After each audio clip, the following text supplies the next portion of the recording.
Network is here.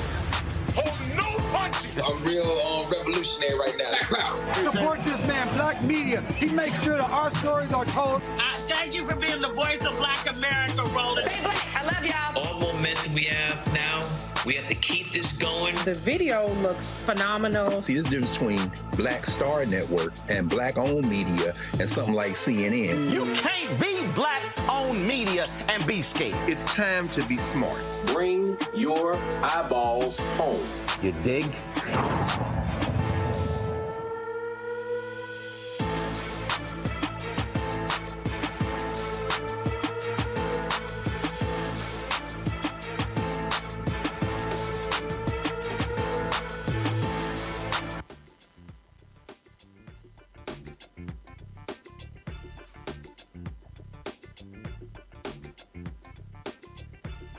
Tuesday, May 16, 2023, coming up on Roland Unfiltered, streaming live on the Black Star Network.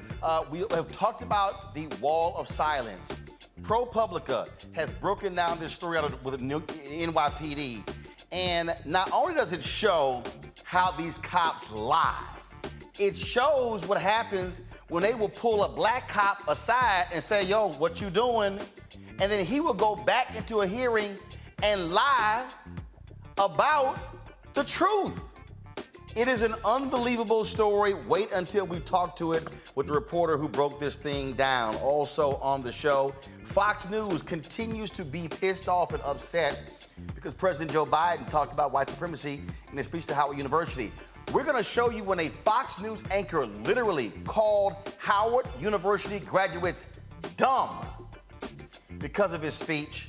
And then I got a few words to say to her, to Greg Gutfeld, and I even have to correct the Breakfast Club for their reporting on President Joe Biden's speech. Nikki Fried leads the Democratic Party in Florida. She's going to be joining us right here in the studio talking about the continued assault on diversity, equity, inclusion by the dictator Ron DeSantis there in the state of Florida. So we got that and a lot more to unpack on today's show, folks. Plus, our marketplace segment, we'll be talking to the co-founder of a snack company that's gluten-free. So lots of stuff to cover. It's time to bring the funk on Roland Unfiltered on the Black Star Network. Let's go. He's got it. Whatever the miss, he's on it. Whatever it is, he's got the scoop, the fact, the find. And when it breaks, he's right on time and it's rolling. Best believe he's knowing. Putting it down from sports to news to politics. With entertainment just for kicks, he's rolling. It's on go, y'all. It's Roland Martin, rolling with Roland now. He's funk, he's fresh, he's real, the best, you know he's Roland Martin now.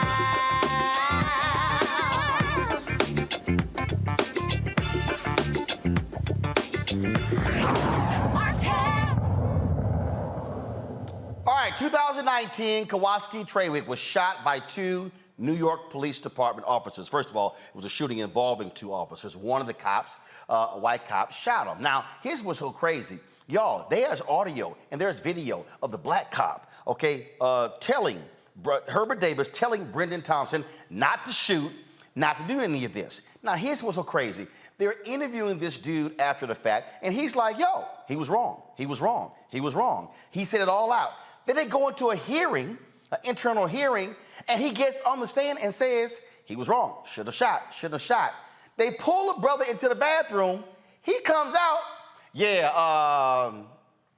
I didn't tell the truth. My recollection is totally different. It is an unbelievable story of how the NYPD, how cops will lie, will cover up to protect one of their own. So today, I was on social media and I saw this long Twitter feed that came from the editor-at-large of ProPublica, Eric Umansky. And I see that we gotta get him on the show. And so he joins us right now. Eric, glad to have you here. So folks, let's just do this here. So we're gonna play some video first so y'all can understand exactly what's going on, what happened. So let's play the first piece of video. And again, what you're gonna hear and see, you're gonna actually see the cop telling this dude what not to do, yet he was still ignored. He's a senior officer, and it is just this long list of lies upon lies upon lies, and it shows with the actual audio and video how cops, top to bottom, bottom to top, protect each other and don't give a damn about the citizens. Play the first one. Okay, at what point did you take your taser out? When he was at the kitchen and he kept saying, get out of my house, I'm cooking my food, you see. I said, can you please put the knife down? Put the knife down. He wouldn't put it down. He took a step forward. I pulled it out, activated it, and my partner activated his, and we were aiming it to get to, to hit him with it. Okay. Any conversation between you and your partner at this point? No.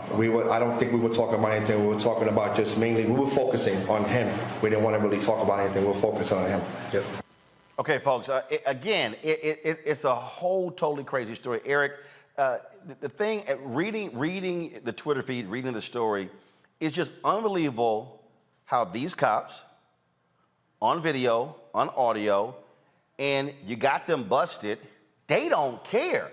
They will protect their own, and higher-ups will force cops to change their testimony because they refuse to hold even one officer who was absolutely wrong. Yeah, so it's a really, really troubling case. I first reported on it a few years ago. What had happened was this young man, Kawaski Trawick, who lived in the Bronx, had called 911 himself because he had locked himself out of his apartment. And he lived in a supportive housing facility, and the super in the building basically decided to teach tenants a lesson and wouldn't let them back into their apartments if they locked themselves out. And so he called 911, and actually firefighters came, and Jimmy had opened his door, and he was inside back in his apartment. And then the cops came after he was back in his apartment, alone in his apartment. And they sort of pushed the door in a little bit. And he says, "Why are you in my home? I'm already back in." And he's holding a long bread knife and a stick. And at that point, the cops say, put down the knife. And as you say, there's two cops. There's a senior officer, Herbert Davis, who's black, and who speaks more calmly, says, "Will you put down the knife, please?" And then there's a younger, more junior white cop, Brendan Thompson, who's not speaking so calmly. And what happens is 112 seconds after the cops get there, Brendan Thompson first uses his taser on Trawick and then shoots him, despite Davis repeatedly telling him, literally saying once, "No, we ain't going to tase him," and then trying to push Thompson's gun down, pushing his gun down and saying, "No, no, no, don't." And Thompson shoots anyway and kills Trawick. Okay, so Trawick gets killed. And again, as you said, here you have a senior officer directing this guy what to do, what not to do, and he doesn't care. He literally, he just like, "I don't give a damn about you. I'm going to do whatever I want to do." And he is disobeying the orders, again, of the more experienced cop. In fact, there was video. There was video you had posted, which is on the YouTube feed. And I saw it, and I was just sitting here going, "Okay, I can't believe it, what we just witnessed." And so, folks, just roll this because, again, folks, this is crazy.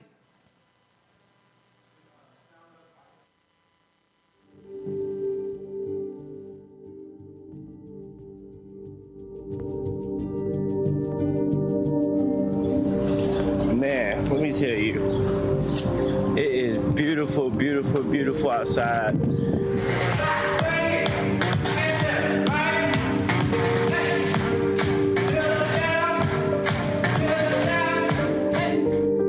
So it's a total, it's a 6-minute video that's on there, folks. Let me see if I can reset this here. I want to reset it because, again, I'm watching this and I'm sitting here going, "Are you serious? Did this actually happen?" And when we talk about these things all the time, on this show, we often are showing these videos. We often are playing these videos. Let's see. Do we have it here? Let's see. Hopefully, I can now get it because it is just unbelievable to watch what unfolds here. And when you start reporting on it, okay, let's play it there. When you started reporting on this, when you start seeing the truth and seeing what came out, were you even going, "They really thought we were never going to find out"?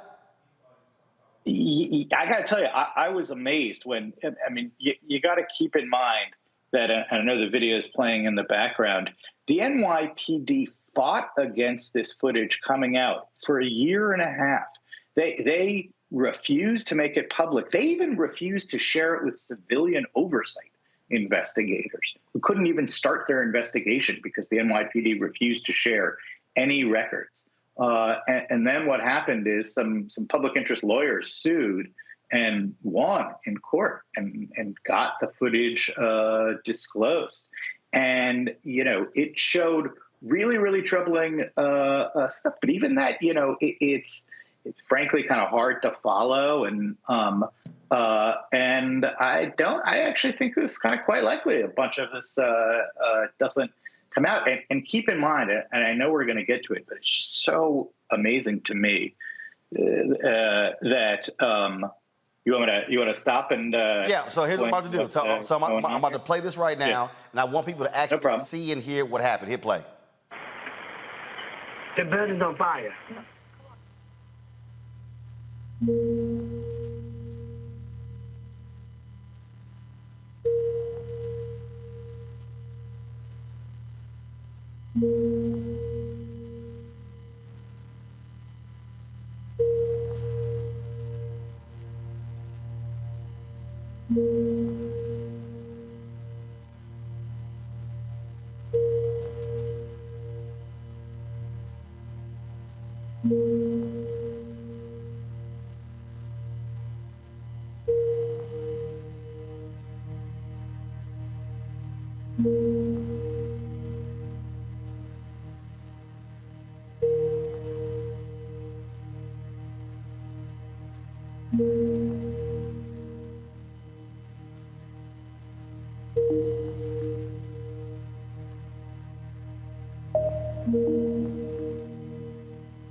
Why is my door? Drop the knife. Yeah, yeah. Drop the knife. Yeah, just hold it. Drop the knife. Yeah. Drop the knife. Let me put the knife down. Put the knife down, please. Hold it. Sir? The center, the center.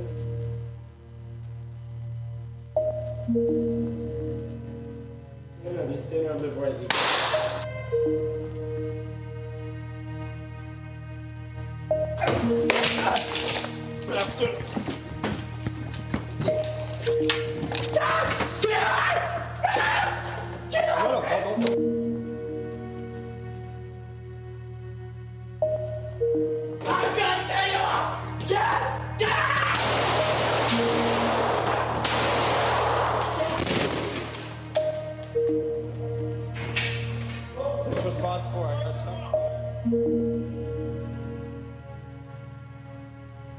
So here we have a 16-year police officer, black guy, 3-year police officer, white guy, Black guy is being very calm, trying to de-escalate, if you will.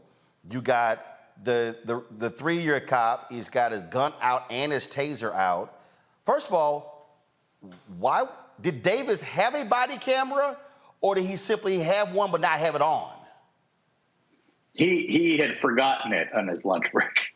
That's actually the truth, you know. But like in his defense, I mean, that can happen.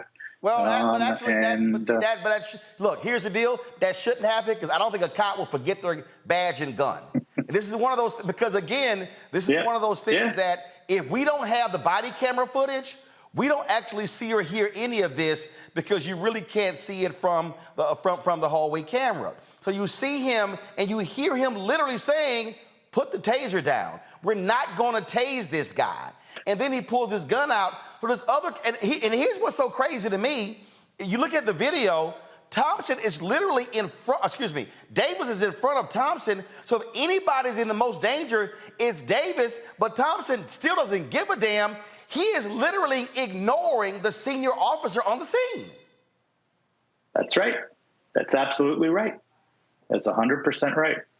Yep. Hold on one second. I'm going to go to a break. We're going to come back and pick up more on this because if y'all thought that was crazy, wait till I guess tells you what happened when they actually had the hearing.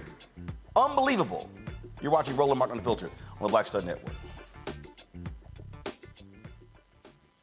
Hatred on the streets, a horrific scene, a white nationalist rally that descended into deadly violence. White people are losing their damn minds. As an angry pro-Trump mob storms the U.S. Capitol, we've seen shooting. We're about to see the rise of what I call white minority resistance.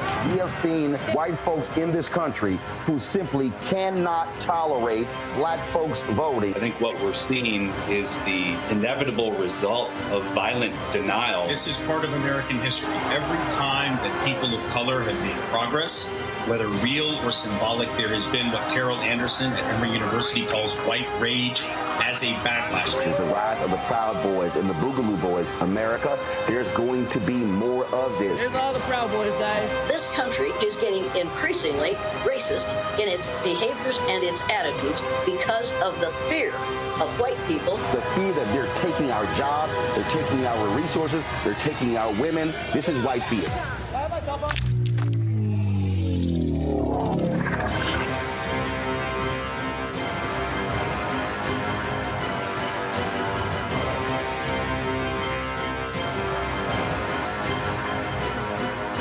Black Star Network is here. Oh, no punch! I'm real revolutionary right now. Thank you for being the voice of Black America. All momentum we have now, we have to keep this going. The video looks phenomenal. See, this difference between Black Star Network and black-owned media and something like CNN. You can't be black-owned media and be scared. It's time to be smart. Bring your eyeballs home. You dig? Black TV does matter, dang it. Hey, what's up, y'all? It's your boy, Jacob Lattimore, and you're now watching Roland Martin right now.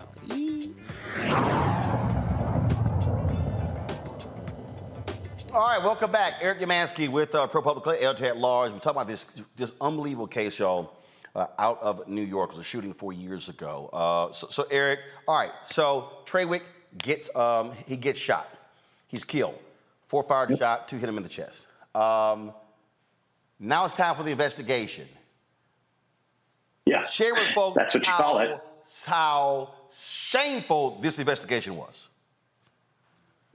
Yeah, so about 1.5 years after Trawick was killed, actually almost 2 years afterward, the NYPD actually gave us, after we kept questioning them about it, a statement saying, well, the investigation is complete and we found no wrongdoing at all.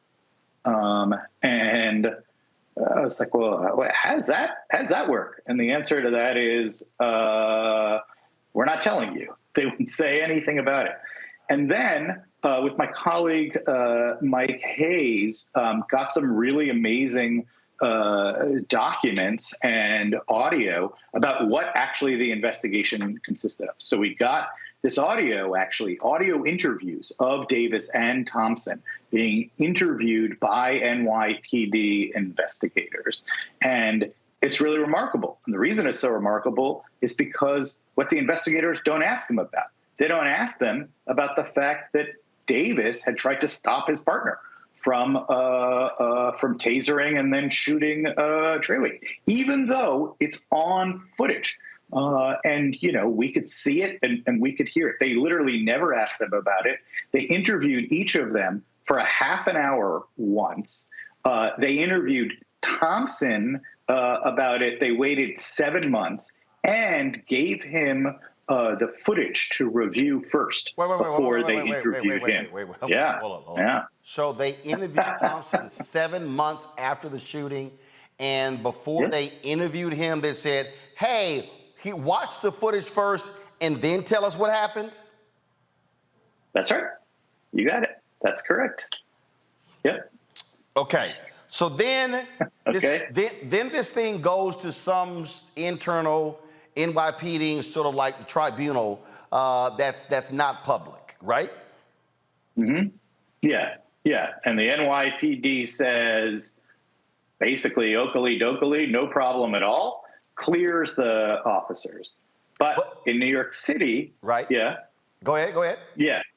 In New York City, there's this thing called a Civilian Complaint Review Board, which is exactly what it sounds like. If civilians have complaints, you can lodge it, and has the ability to independently investigate, but then it can't punish officers itself. It's a rule that what it has to do if it wants to give serious punishment against officers is it goes to exactly what you were just saying, an internal NYPD tribunal that sort of looks like court and sort of smells like court, but definitely isn't court.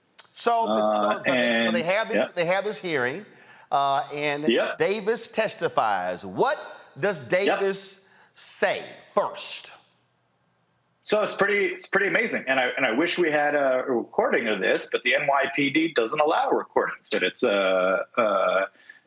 tribunals. So what happened was Davis is being interviewed by the Civilian Investigation Board lawyer, and the Civilian Investigation Board lawyer says, so you tried to stop your partner from tasering Trawick. And Davis says, yep. And he says, and you tried to stop him from shooting Trawick. And he says, yep. And he says, so you think your partner made a mistake and that it didn't need to happen? And he says, yes, that is correct. This could have all gone down differently. And then, so Davis, damn surprising. Davis goes, hey, no blue wall aside. This should not have happened. He should. I did this. This should not have happened. Then all of a sudden, potty break. Bathroom break. Potty break. So the lawyers for Thompson's, the lawyer for Thompson says, Your Honor, we have a 5-minute bathroom break, which it had been a while since we had a bathroom break, I will say. And so everybody goes to the bathroom or whatever. Everybody goes out for a few minutes. And about 10 minutes later, we go back in. And I will say, I will tell you, and this is real reporting, I followed Davis into the bathroom. I did not see him chatting with anybody, but I wasn't there the whole time, and he might have been talking to other people. And about 10 minutes later, the trial restarts, and Davis gets up there, and now he's being questioned by his partner's lawyer, and says, I actually think the shooting was justified. Okay, wait. So first of all, this hearing, this internal, whatever we want to call it, took place when? Took place, that was on Friday. Okay, so Friday. So here we have a shooting that took place in 2019. On video, on audio, you have Davis saying, put the taser down, put the gun down, I'm not gonna taser this guy. You see his reaction after the shots are fired. In the interview, Davis is saying, hey, he should not have shot him. Here he goes in front of this hearing, and he says, flat out, shouldn't have shot him, shouldn't have went down. Bathroom break, comes back, yeah, I was wrong. 4 years. He has been consistent. 4 years. Now, all of a sudden, after a bathroom break with Thompson's lawyers, he changes his mind. Yeah, so that was a moment, right? And so actually, the civilian investigator lawyer gets up and says, wait a second, I want to understand this. You're now saying that you think your partner's shooting was justified? What made you change your mind over a 10-minute bathroom break? And literally, Davis's answer was, yeah, well, I had a chance to think about it. There's a line stuck in my head. I had a chance to think about it. And the lawyer says, let me ask you something. Right, go ahead. Go ahead. Look, the shooting was 4 years ago. You never had a chance to think about it over 4 years? And Davis says, nope, I have not. Okay, so what happened next? Was there a ruling? No. So then first of all, what happened was Thompson gets up there and says he doesn't recall anything. He doesn't recall his partner objecting. They said, well, it's in the video. He said, if you say it's in the video, it's in the video. I don't recall that. And on and on. There's nothing that he recalls, right? So there's Officer Thompson.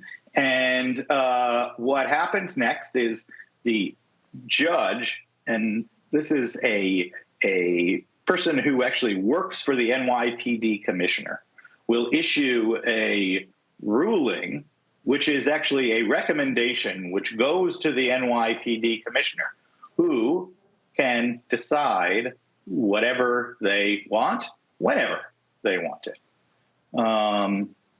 And that is the system.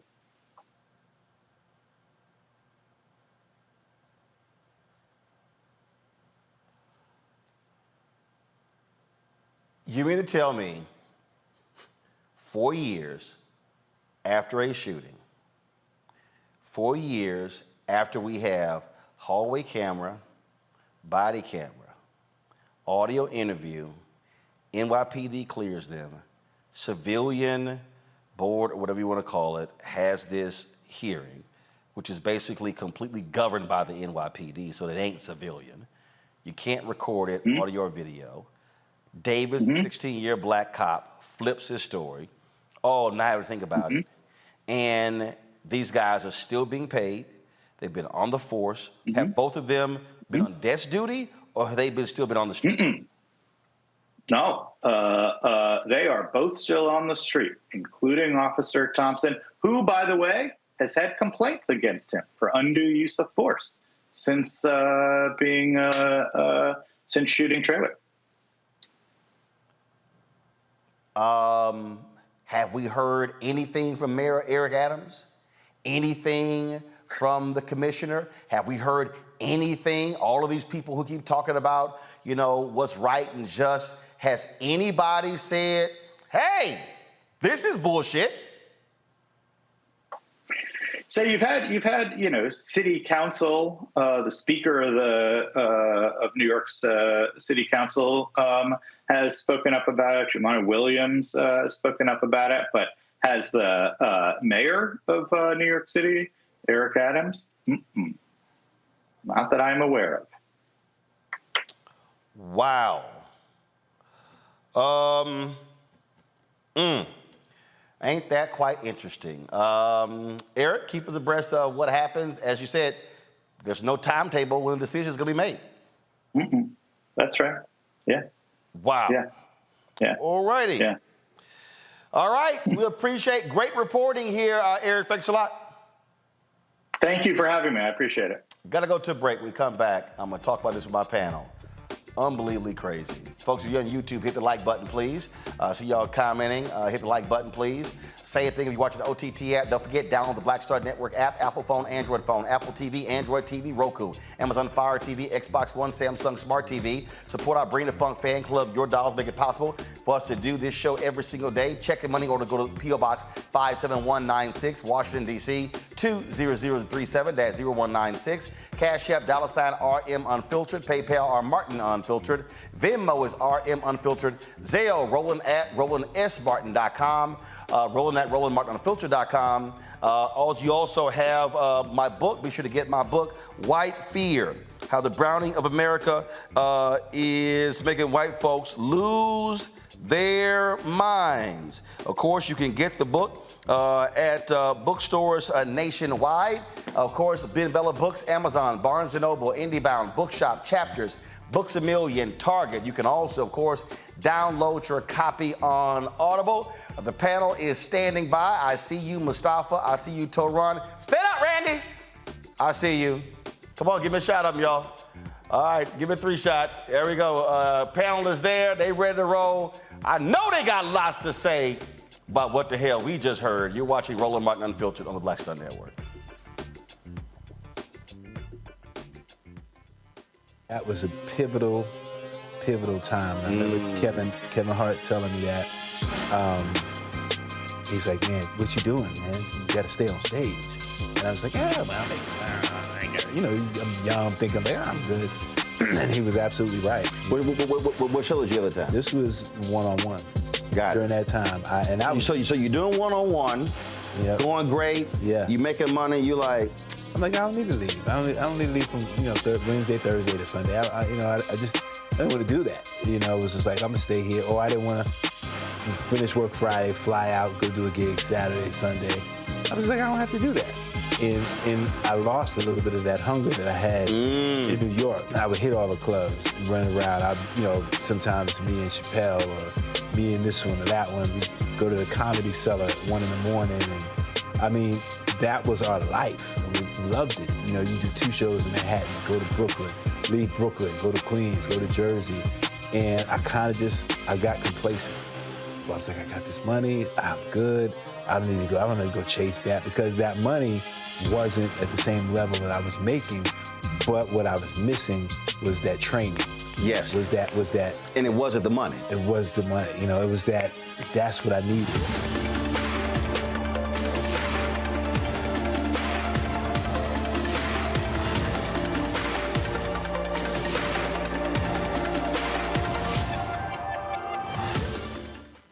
When you talk about blackness and what happens in black culture, we're about covering these things that matter to us, speaking to our issues and concerns. This is a genuine people-powered movement. There's a lot of stuff that we're not getting. You get it, and you spread the word. We wish to plead our own cause. Too long have others spoken for us. We cannot tell our own story if we can't pay for it. This is about covering us. Invest in black-owned media. Your dollars matter. We don't have to keep asking them to cover our stuff. So please support us in what we do, folks. We want to hit 2,000 people, $50 this month, raise $100,000. We're behind 100,000, so we want to hit that. Y'all money makes this possible. Checks and money orders go to P.O. Box 57196, Washington, D.C. 20037-0196. The Cash App is $RM Unfiltered. PayPal is R Martin Unfiltered. Venmo is RM Unfiltered. Zelle is Roland at RolandSMartin.com. Hi, I'm Anthony Brown from Anthony Brown and Group Therapy. Hi, I'm BB Winans. Hey, I'm Donnie Simpson. What's up? I'm Lance Gross, and you're watching Roland Martin Unfiltered.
folks, time to introduce our panel. Dr. Mustafa Santiago Ali, former senior advisor for the EPA, environmental specialist.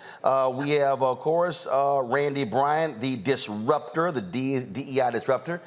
She and Mustafa from D.C., Toran Walker, founder of Context Media out of Atlanta. Mustafa, what we just heard was absolutely insane, and it goes to show you what happens when these cops, they will do whatever to protect themselves. And here's the deal: black cop covered for a white cop at blue wall is what's most important. It's about blue. It ain't black, it ain't white. Yeah, and it's just another example of why folks have such a difficult time in being able to trust police officers. You know, we expect that there are always going to be a percentage of cops who are going to be bad cops. You know, they're going to be the ones causing the police brutality. You know, unfortunately, the ones who are also taking our lives. But we also have expectations that, you know, that the cops are going to stand up. The people who want to be labeled as good cops, the ones who want to be trusted.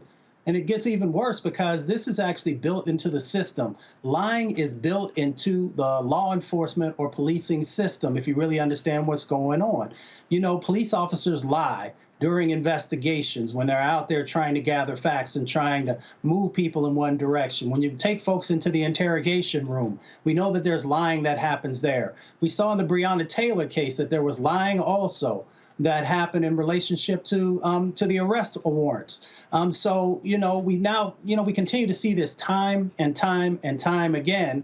And what it comes down to is that they are protected. And that's where that blue wall of silence comes in place. And if you happen to speak out against that, then there are ramifications. If you are a police officer, or often if you are also in other occupations, if you call out that part of the injustice, then you are blackballed. You are also seen as someone who doesn't support making sure that communities are safe. And it's all a false narrative. These people do not care, Randy. They don't care. And then you have a system that literally is rigged for the cops to get away with it. The internal investigation, then the so-called civilian investigation that the NYPD runs. How the hell do you have an investigation and then a second investigation, and they run both? Right. The police are policing themselves. The police are policing themselves. So, of course, there's going to be no accountability or change. We have to get outsiders involved in this. You know, it was interesting to me when I watched that tape and the seasoned officer was directing the young white officer not to tase and not to shoot, and how that officer disregarded the black officer. And I really would suggest that it was because he was black, that he really did not have a value for black people altogether. He almost seemed anxious to injure this black man in some way when he had his taser and his gun out at the same time. He wanted to injure this man. And that's what was scary about it. But then after all of that, the black man, who the black police officer, who to me was disregarded by the white police officer, went on to defend him, to provide a defense for him and completely change his story. It's just sad. I mean, it just shows how thick that wall is and how quickly you can change someone. I was reading an article recently that said that most officers acknowledge that there is this blue wall, but 52% think it's not a problem. They don't even see it as an issue that they lie and cover up all of their misconduct. And here's the thing, Toran, where are all the Blue Lives Matter people? Where all the people talk about what's right and what's fair and what's just? It's amazing how they're all quiet and they are defenders of the system that allows cops to lie with impunity. Well, you know, the whole idea of Blue Lives Matter kind of died on January 6th, where you had people storming the Capitol and beating police officers and killing one of them, and they tried to make excuses for that. That whole idea about a blue wall and the idea of Blue Lives Matter only is convenient when it's not going against their white supremacy, bottom line. And to the other sister's point who just spoke, it's fascinating that in any other sort of hierarchy, whether it's the military or even in corporate America or anything where you have an experienced leader or an experienced veteran and a rookie, so to speak, the deferment is always going to go to the more experienced person, and it did not happen in this case. If you have a partner and you're a law enforcement officer, you listen to what your partner who has more experience says. And if you completely disregard what he says, what does that say about your ability to follow commands and follow orders? And what does that say about your ability to listen to a black man with more experience? And it's sad that this particular officer who has more experience and is black completely caved on this man's human rights and his civil rights when he was put on the spot about what really happened, and he defended his partner when his partner had no respect for him. It's horrible. It's a deeper code than what the mafia has and what gangs have, where you have a code of silence that says you back up your person right or wrong at the expense of somebody else's life, and that's evil. That's exactly what that is. So we'll see what this ruling is. All right, y'all, got to go to break. We come back. Fox News, boy, they are mad as hell at President Biden for discussing white supremacy in his speech to Howard University. I got a few things to say to one Fox News host who literally called the 2023 4,000 student graduates of Howard University, called them dumb because she didn't like Biden's speech. And then Greg Gutfeld, he says white supremacy, it's not a thing in this country. Really? Time for another deconstruction. That's next. You're watching Roland Martin Unfiltered on the Black Star Network.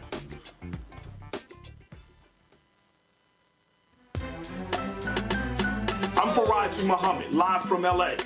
And this is The Culture. The Culture is a two-way conversation. You and me, we talk about the stories, politics, the good, the bad, and the downright ugly. So join our community every day at 3 p.m. Eastern and let your voice be heard. Hey, we're all in this together. So let's talk about it and see what kind of trouble we can get into. It's The Culture, weekdays at 3, only on the Black Star Network.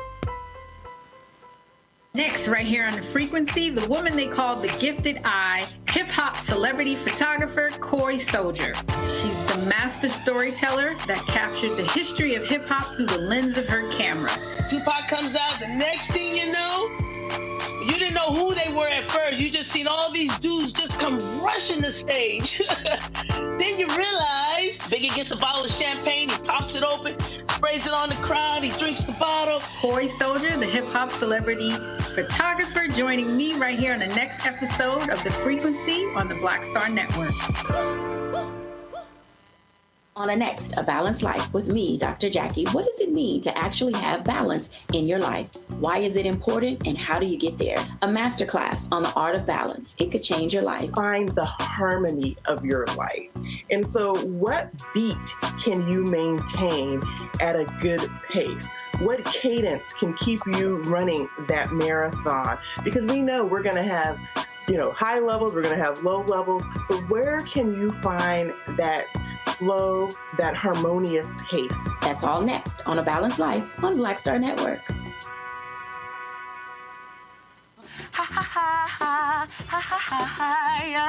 Hey, I'm Antonique Smith. What up, Lana Well, and you are watching Roland Martin Unfiltered.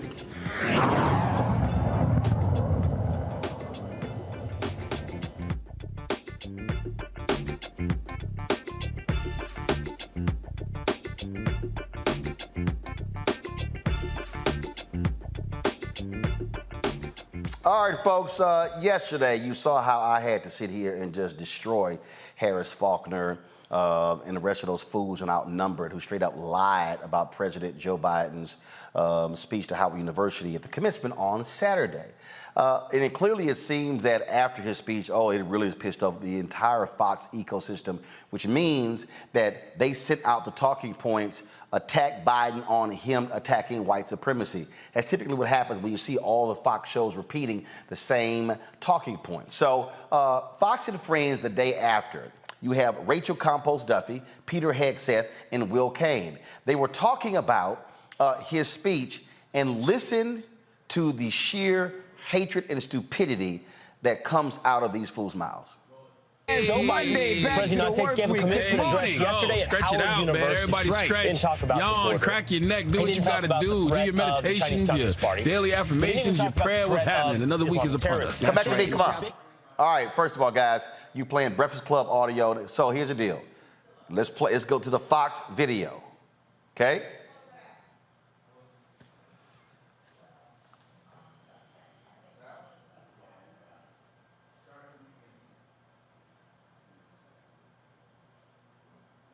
Let's play the Fox video. Diversity. He didn't talk about the border. He didn't talk about the threat of the Chinese Communist Party. He didn't even talk about the threat of Islamic terrorism. Instead, he said the biggest threat to our country is, in fact, the threat of white supremacy. Wow. That's right. He said. Stop right there, okay? So Will Cain, who I repeatedly destroyed when I was at CNN, he's deciding, oh, Biden didn't talk about this or this or this. Oh, he's like, oh, the biggest threat is white supremacy. All right? So, okay. I want y'all to remember that particular point because I'm going to play a law enforcement expert who literally called that the greatest threat. So just we're going to get to that in a second, but just play more of the Fox News stupidity of Will Cain, Rachel, and Peter Hegseth. That meanwhile, a record number of actual terrorists, as you talked about, Will, suspects have been coming across our border. Take a look at this list here. So we have in October through March, in 2022 alone, 98 people. Look at the increase. Look at the one in the bottom right. That's 4 years combined. 8 total on the terror watch list encountered. These are the encounters, by the way, not the gotaways. Exactly. So far, 168. It's just listening to that speech, so divisive, so cynical. It plays into the conversation they want to be having about MAGA Republicans and threats to democracy. It's not grounded in actual threats, or at least ones that I just look at it and I go, this is where we're at. And it's so demoralizing. Stop. It's not true. Now, I want you to understand, this conversation was actually held on the 1-year anniversary of the shooting in Buffalo where 10 black people were gunned down by a white supremacist, by a racist. No mention of that. And then you see look at that bottom right number. Look at the number. There were more white domestic terrorists on January 6, 2021 than they claim that's crossing the border. Oh, and then you heard him. Well, they would have blamed MAGA. Yeah. And then on the exact same day that they were complaining about Biden's speech, you had hundreds of racist patriot folks, the patriot right, marching in Washington, D.C. Literally, they were marching in Washington, D.C. Oh, I guess Fox News didn't get the memo or the email about that racist march. Okay, more of the stupidity. Believe it to be true. Yeah. That's right. If he believed it to be true, we'd be talking about a level of incompetency that would be unmatched in the Oval Office, in the White House. If it were to be true, we'd be looking at a president that is totally ignorant of the threat of the Chinese Communist Party, Islamic terrorism, terrorists coming through the southern border. We would be looking at a president so frivolous and ignorant that it would represent in and of itself a national security threat. Yeah. The sheer ignorance, the incompetence, the stupidity is you, Will Cain. It's you, Rachel Campos Duffy. It's you, Peter Hegseth. When the three of you combined don't even have the IQ to match Joe Biden. You three are sheer idiots. But we haven't gotten to the good stuff just yet. Press play. But it's not true. And he doesn't believe it's true. It's a pander. And it is a naked and shameless and an embarrassing pander that he has to. All right. Will Cain just said it's not true.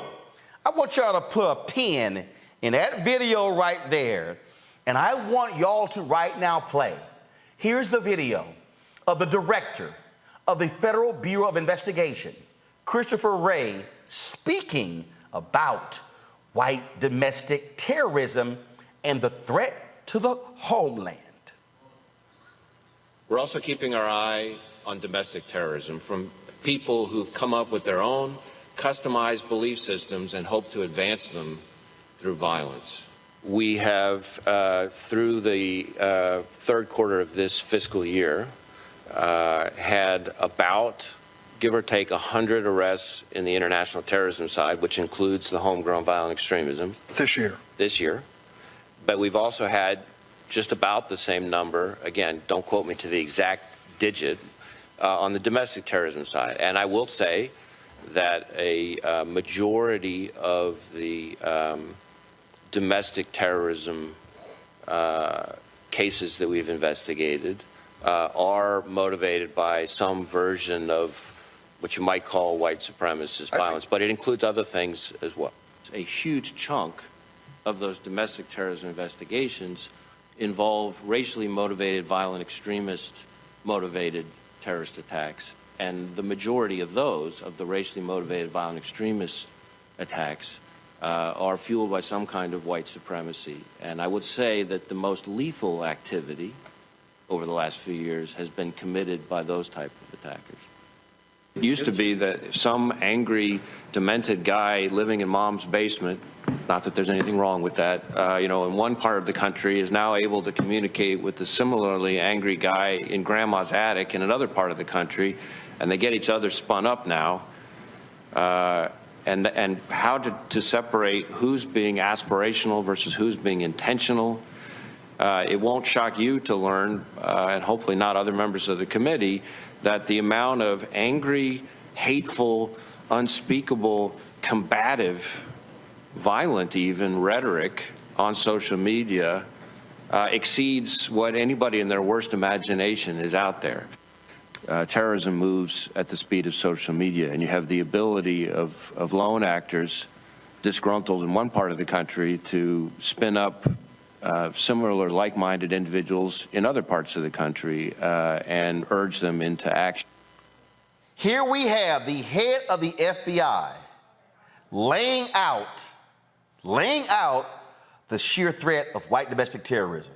Go to my iPad. This here's the New York Times. Top law enforcement officials say the biggest domestic terror threat comes from white supremacists. Who says that? The Secretary of the Department of Homeland Security. It's his job to actually know these very threats. Last year, a former head of the Department of Homeland Security's intelligence branch filed a whistleblower complaint in which he accused the department of blocking a report about the threat of violent extremism and described white supremacists as having been exceptionally lethal in the abhorrent target attacks in recent years. Who was the president the previous year? The president the previous year was Donald Trump. The same Donald Trump who welcomed those white supremacists on January 6th. But on Fox News, oh no, Biden's the problem. They say Biden's lying, Biden's incompetent.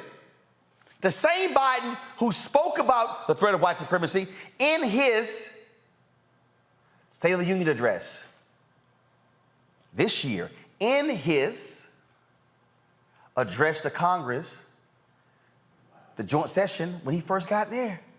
This ain't new. Ain't the first time he said it. But you gotta understand, the white nationalist audience, they watch Fox News. That's why Fox is so angry at Biden because of this. Now, let's go back, because I have not played yet the best of the sheer stupidity of what we heard on Fox News. Press play. He has to put a punctuation mark of, and I'm not just saying that because I'm sitting here at HBCU. Yes, you are. And you know what we could do? We could roll the tape of Joe Biden throughout his career as a politician and all of the racist statements that he has made. Look, not subject. Again, Will Cain said he's only saying it because he said it at HBCU. Will Cain, you are an absolute liar. I exposed Harris Faulkner and her lies yesterday. He said it in the State of the Union. He said it in his first joint session of Congress. He said it in a summit at the White House. He said it in 2019 when he was running against Trump. When he was speaking in Iowa, 86.6% white in that particular town. You were lying. But you weren't bright when you were at CNN, which is why I was easily debating you. And so you absolutely are with the cast of dummies now at Fox News, people who clearly don't know how to use Google. Press play. Objectively racist statements he has made throughout his career and say, this is your knight in shining armor? This is your man to take down white supremacy? He's pandering, and if it can't be seen, you're blind. Well, it's also it's a political strategy. And we had on this guy named Gene from America First Legal, who uncovered that our, federal law enforcement is actually going after these supposed white supremacists, and they had these ridiculous, comical profiles of pro-life moms and, conservative dads, in rural America. And meanwhile, we have this list of 168 terrorists coming across our border in just the last few months. So, that's crazy. But it's so, I'm going to just say it, I think it's evil. It's evil to take a country as good as ours, a country that really, if you look at people's everyday interactions with people of other races and cultures here in America, they're by and large, 99.9% peaceful, loving. People want to live in America the way Martin Luther King had it, where we don't see color, we look at people's character. That's who we are. And yet for political gain, because he has failed so much as a president and taken our country so down, he understands the only way he could win is to convince some pretty dumb college kids at that university if they believe him. Well, what a disservice. It's a disservice. If they believe that this country is full of white supremacists and that's our number one threat. But look, you saw in 2020, Pete, during those riots, a lot of people can be convinced that this is a racist country. That's being taught at that university and at universities across America. So that statement is not surprising to the ears of those kids or to the ears of most college kids across America. They've been programmed to believe that is true, most of which have never left the country, never seen real. You want to see real racism? Travel the world. Yes. Travel the world outside of our borders. We have our sins of our past and things we've had to get through in this country. There's no doubt. But man, when you look at the way Americans live together in everyday life, ignoring the issue of race, it's a special thing, and they're trying to ruin that. No question about it. You got 3 ignorant, incompetent white people at Fox News actually trying to tell black people, especially 4,000 black students at Howard University, that she called Howard graduates dumb. Let me explain something to you, dumbass Rachel Campos Duffy. My niece graduated summa cum laude from Howard with a degree in architecture and is getting her master's next year. I was there. You, Rachel, can kiss my ass. Will Kane, you can kiss my ass. And you know better, Will. And Peter Hegseth. And then, Peter, you go, then you question whether these black students have passports, whether they travel the world. You 3 dumbasses haven't even traveled black America. I dare you, Peter Hegseth and Rachel Campos Duffy and Will Kane, I dare you to visit Howard University.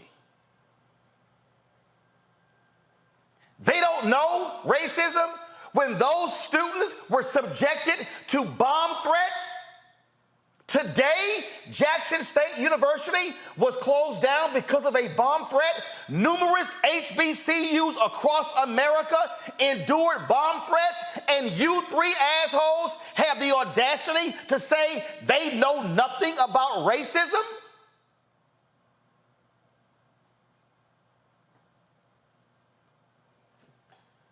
What I need y'all to understand is that what you are witnessing is why I wrote this. They are angry that Joe Biden is calling out their audience. They're angry that the #1 white nationalist in America, Tucker Carlson, is no longer employed there. White nationalism is literally the business plan of Fox News. And that's why they're upset, because Biden keeps calling it out. For you to dare say that these black students are dumb when Rachel composed Duffy?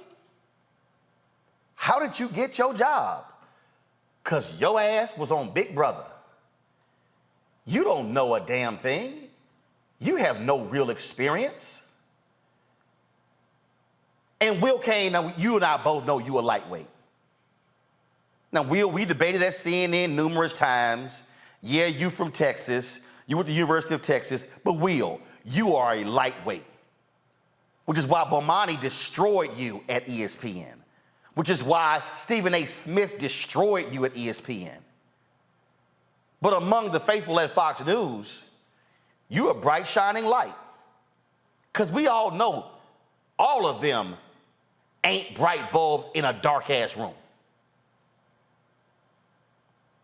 The reason I play all of that for y'all, because I need you to understand the sheer hatred that is going on in this country, and for you to understand what is at play and what their strategy is. And their strategy is they need to gin up their white base for next year's election. If you think I'm lying, remember, I destroyed Harris Faulkner, her outnumbered crew yesterday. They went on at noon yesterday. While we were on the air, Greg Gutfield had his own comments about Fox News. We're going to play those after the break. I'm going to go to my panel. And then we're going to talk with Nikki Fried, who leads the Florida Democratic Party, because you got Ron DeSantis, who is the head cheerleader of the white nationalists, and what he's doing, attacking diversity, equity, inclusion, and doesn't want the race being discussed in Florida. I need y'all to understand, I call this. I've been talking about white fear since 2009, and what you're seeing play out, you're seeing the white nationalist network, fake Fox News, get upset because Biden is there calling it out. You're watching Roland Martin Unfiltered on the Black Star Network. Hatred on the streets, a horrific scene, a white nationalist rally that descended into deadly violence. White people are losing their damn minds. An angry pro-Trump mob storms the U.S. Capitol. We've seen We're about to see the rise of what I call white minority resistance. We have seen white folks in this country who simply cannot tolerate black folks voting. I think what we're seeing is the inevitable result of violent denial. This is part of American history. Every time that people of color have made progress, whether real or symbolic, there has been what Carol Anderson at Emory University calls white rage as a backlash. This is the rise of the Proud Boys and the Boogaloo Boys. America, there's going to be more of this. Here's all the Proud Boys, guys. This country is getting increasingly racist in its behaviors and its attitudes because of the fear of white people. The fear that they're taking our jobs, they're taking our resources, they're taking our women. This is white fear.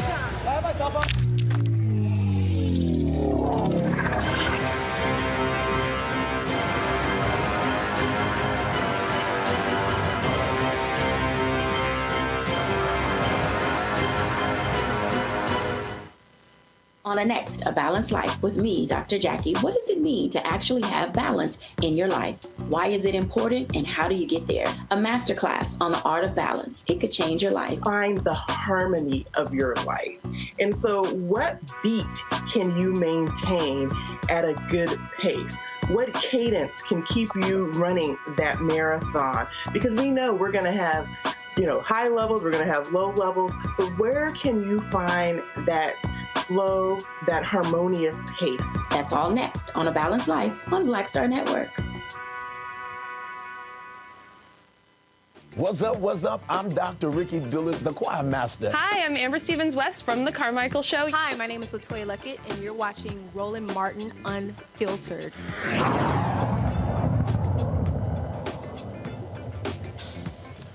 So one of the most incompetent people who has no business being on any news show on any network is Greg Gutfeld. He decided to get involved, get his take on what's happening. Because, you know, I'm telling y'all, Fox News distributed their talking points across the network, and the gutless wonder himself, Greg Gutfeld, this is what he had to say about Biden's speech on white supremacy. I just think it's time that white people stop lying to black people. Right? Why do we lie to them? Why do we tell them, hey, when you get out into the real world, this is what you're going to face? That's a lie. It's an outright lie. White supremacy is not a threat to them. If you look at the ADL, who are very biased towards labeling everything a racist act, they found 25 murders, I guess, in 2022 attributed to extremism out of 26,000 homicides. 25 murders, two mass shootings. So it's rare, it's ugly, it's rare, but it sure as hell ain't the #1 threat. That is the most obvious lie you could come up with. So he is lying. You have to ask, why do you lie to black people? Why do you lie to black people? Why do liberals feel that they have to do that? Because they need to keep blacks angry. They need to keep blacks close to them, right? This does not serve black people. If it doesn't serve black people, it doesn't serve white people either, because it creates conflict. The people who need to cleave blacks from whites do so because they realize there is profit in discontent. They're rent-seeking. As long as there's a problem, whether it's racism or whether it's homelessness. $1 billion went to homelessness. We don't know where it went, because you need a persistent crisis in order to keep your job. Consultants and corporations, right? Activists. You got to keep this lie going. And once blacks walk away from this lie, oh, they're going to be happy, but they're going to be pissed.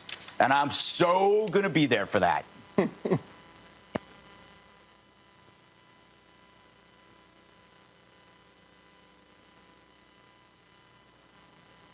Greg, how many black people do you actually know? Seriously, Greg Gutfeld, you ever been to Essence Festival? You ever been to the Cincinnati Music Festival? Congressional Black Caucus Foundation? Hell, Greg, has your pale ass ever been to an HBCU game? Ever? And then I love this here. It's the liberals and they're getting black people fired up. Dude, your white savior, Donald Trump, literally that was his campaign. He stoked white fear the moment he came down the escalator. That was what he did. The numbers don't lie. The dramatic increase in racial attacks, the dramatic increase in the sort of racial violence rhetoric on the social media. Donald Trump. And again, why were those white domestic terrorists outside the Capitol on January 6th? Because Donald Trump was angry about black people voting in Atlanta, Philadelphia, Milwaukee, and Detroit. He kept naming them. Oh, I'm sorry. He named them again in the CNN town hall, which was a joke. So I need people watching, I need you to understand the reason they are attacking Biden, and now this, black people are going to be pissed. Actually, that's why we don't watch you, Fox News. Because your business plan, which Roger Ailes created, was to attack black people. Shall we roll the tape when Bill O'Reilly attacked Snoop and Ludacris and all the other folks, how he consistently attacked civil rights folks, and Tucker, and Hannity, and Laura? We can continue if you would like. And so I need people to watch and understand. And see, I told y'all how the role that other media outlets play in this here. Like, you take Mediaite. That's amazing. I can see Megyn Kelly can talk about burping, and Mediaite will run a story, but you notice they won't write up anything about this segment when we're fact-checking Fox News. I wonder why. I told y'all of a black host of the network who called me and said that would have been great to have me on the show, but her white producers didn't like my book title. Yeah, seriously. They're afraid of this title, even though I discussed those same media people in the book. Why am I laying this all out? Because I need all of y'all to understand what 2024 is all about. What you are witnessing, Ron DeSantis in Florida, Greg Abbott in Texas, that nutcase Kerry Lake and the people in Arizona, and then, of course, in South Carolina, and Tennessee, and North Carolina, and Memphis, and Mississippi, and Alabama, and we could go on and on and on. They know the only way they can win in 2024, how they can win the White House, how they can win the Senate, how they can keep control of the House, how they can win governor's mansions and state legislatures, they need to stoke white fear. Y'all, CRT, DEI, that is all about white fear. Moms for Liberty, who had the audacity to use a Maya Angelou quote on Mother's Day when they are literally trying to get rid of books written by Maya Angelou. I keep telling y'all we're connecting the dots here. And Mustafa, Randy, and Torun, black people had better not be asleep and get caught up in silliness and not realize what is at stake. These people do not want to see any initiatives that speak to the advancement of black people because they see what is going on. They see there are fewer white births. They see what's the white death rate is higher in about 12 to 15 states than the white birth rate. This whole great replacement theory, we see what they're doing is before our eyes. And if we sit at home and do not vote, these are the people who are going to be in power. Randy, you're first. They absolutely want us to stay asleep, just like you just said. That's why they have the anti-woke moment. They do not want us to be aware and be intelligent about what is happening in this country. It was interesting to me how they showed the stats of the what's happening at the border, but they did not show the stats of crimes that are committed based in white violence and white supremacy. Nope. And those numbers have I found that very interesting. Those numbers have skyrocketed. And if you do the research, you will find that oftentimes what they do doesn't end up in deaths, but the violence is absolutely there, right? So that's one thing, how they avoided that altogether. If people were aware of what was happening, they would be angry and they would vote differently. And we would, as we have in the past, shown up at the polls. So this does, like you mentioned, go right along with what DeSantis is doing. They want us to be quiet. They want us to be not knowledgeable about what's happening in this world. White supremacy is what is unquestionably the biggest threat to this country. And they don't want us to be aware of it. I mean, these are people who won't even, they want to act like Africans being enslaved never really happened, and it wasn't that bad, and it was a really, really long time ago. And they don't want to talk about systemic racism because we all then would be outraged. So they try to silence us any way they possibly can. Torun, I got a kick out of them talking about, oh my God, look at all these terrorists who are crossing the border. Go to my iPad. This is January 6th, folks. 500 guilty pleas, 900 arrests, more than 3,000 people could be charged. That's a hell of a lot more, folks. And guess what? Not many of those people look like me and you, Torun. Well, you know, even deeper than a political message of what's going on, what you're seeing right now is the power of messaging. Yep. Fox News is not playing to the informed voter. Fox News is playing to its base. And they just came off of this serious case with Dominion and Tucker Carlson that happened and everything. So what they're trying to do is ramp up this white supremacist rhetoric, but they're couching it in language where they don't have to necessarily say the N-word, but all you have to do is say, look at all these people who are coming across the border. Look at these black people who don't really have any issues. Somebody's ginning them up to have a conversation to get them outraged. And it's funny you mentioned the situation with Howard, because there is a historic thing that happens with a lot of white supremacists where they think that black people aren't intelligent enough to form their own opinions, that there has to be some invisible white hand directing black people, which is why so much hostility gets formed towards white people who may be allies to black people who are trying to push back against white supremacy. The other thing is this. Trump was what I would like to call, ignorant evil. The people who you mentioned, like Kerry Lake, DeSantis, and other people in other states who are pushing towards moving things right wing, they are intelligent evil, meaning they know enough to be quiet and they know how to not to make enough waves to make people outraged enough with them enough to push back against them.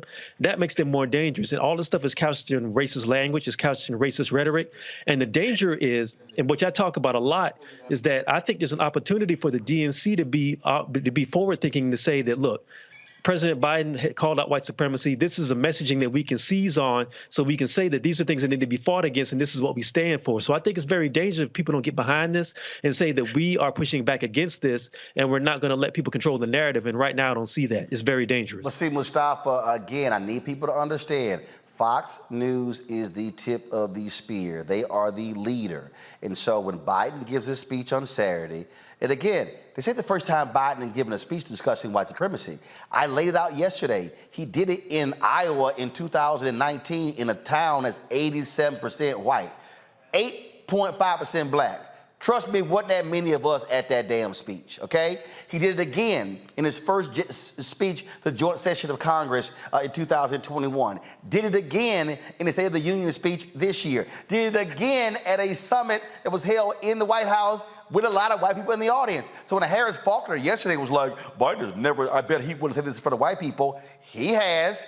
What they don't like is, and this is no different, this is why Senator Tommy Tuberville is out of Alabama is like, well, I see these white nationalists as Americans. He won't even condemn. They're calling and they're attacking the Secretary of Defense, Lloyd Austin, first African-American. Oh, all this woke, because they're trying to get rid of extremism in the military. And Congressman Alexandria Ocasio-Cortez has talked about white supremacy in law enforcement. Press play. It's found that despite efforts, it doesn't look like things have improved. And I would like to submit both of these documents to the record. Without objection. Police officers have been dismissed across the United States, including Virginia, Texas, Florida, Michigan, Nebraska, and Louisiana for having ties to the Ku Klux Klan. And we also know that more than 30 active or retired police officers joined the January 6th attack on the Capitol, and at least 7 are facing charges connected to that day. Director Langen, I take it you are familiar with this 2006 bulletin, correct? I may have to review that bulletin, ma'am, to recall it exactly. No worries. To your knowledge, what do we know about the radicalization efforts among certain officers already in police departments and the effort to recruit white nationalists joining police departments across the United States? Yes, ma'am. Well, as I mentioned before, individuals that are in positions of trust and have radicalized ideas and gravitate towards hate and violence are very Go to my concerning. iPad. This is from a Reuters investigation, May 6, 2022, where they lay out U.S. police trainers with far-right ties are teaching hundreds of cops. What we're seeing here, Mustafa, is that these radical extremists, these white nationalists, these white supremacists are invading military, law enforcement. This is real. The data is there. And that's why that's why the Department of Defense wants them out. And guess what, Mustafa? When the bill was put forth to actually investigate and root out neo-Nazis and white supremacists in our military and law enforcement, nearly every Republican in the House voted against it. That is why Fox News is pissed off at the Biden speech at Howard. Final comment. Yeah, I mean, all you have to do is go back. So let's go back. 2017, 2018, over the Department of Homeland Security. You know, they actually had 3 reports that came out at that time through the threat assessment. And all of those came back and they said that white supremacy is the national #1 threat to the nation. And we know that white supremacy thrives off of both policies and laws. And that's the reason you see DeSantis, you see the governor of Texas, you see all these folks trying to change the laws and trying to change the policies so that they can then continue to erode people's rights. And that's why we have to stay woke, and that's why we have to continue to put a spotlight on this, and we've got to continue to fight. And again, just for everybody, especially for the not bright yahoos over at Fox News, just so we understand here, go to my iPad.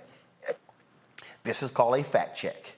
Every single House Republican voted against investigating neo-Nazis in the military. You will not see that discussed by Fox and Friends, by you, Will Kane, Rachel Campos Duffy, Peter Hegseth, or the really unfunny Greg Gutfeld. Why?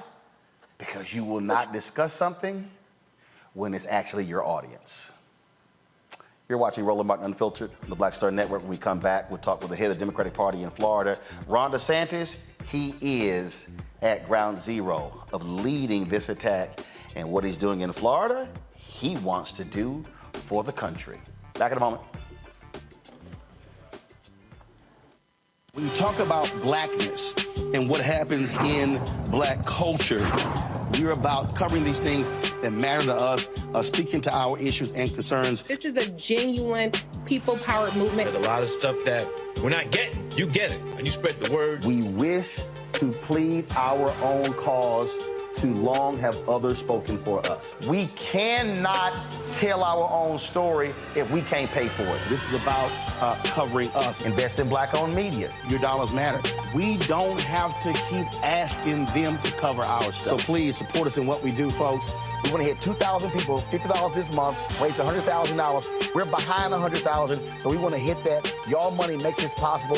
Checks and money orders go to P.O. Box 57196, Washington, D.C. 20037-0196. The Cash App is $RM Unfiltered. PayPal is R Martin Unfiltered. Venmo is RM Unfiltered. Zelle is Roland at RolandSMartin.com. Next, right here on The Frequency, the woman they call the Gifted Eye, hip-hop celebrity photographer Coy Soldier. She's the master storyteller that captured the history of hip-hop through the lens of her camera. Tupac comes out, the next thing you know, you didn't know who they were at first. You just seen all these dudes just come rushing the stage. Then you realize Biggie gets a bottle of champagne, he pops it open, sprays it on the crowd, he drinks the bottle. Coy Soldier, the hip-hop celebrity photographer, joining me right here on the next episode of The Frequency on the Black Star Network. Hey everybody, it's your man Fred Hammond. Hi, my name is Brescia Webb, and you're watching Roland Martin Unfiltered. Ow. Well, I like a nice filter usually, but we can be unfiltered.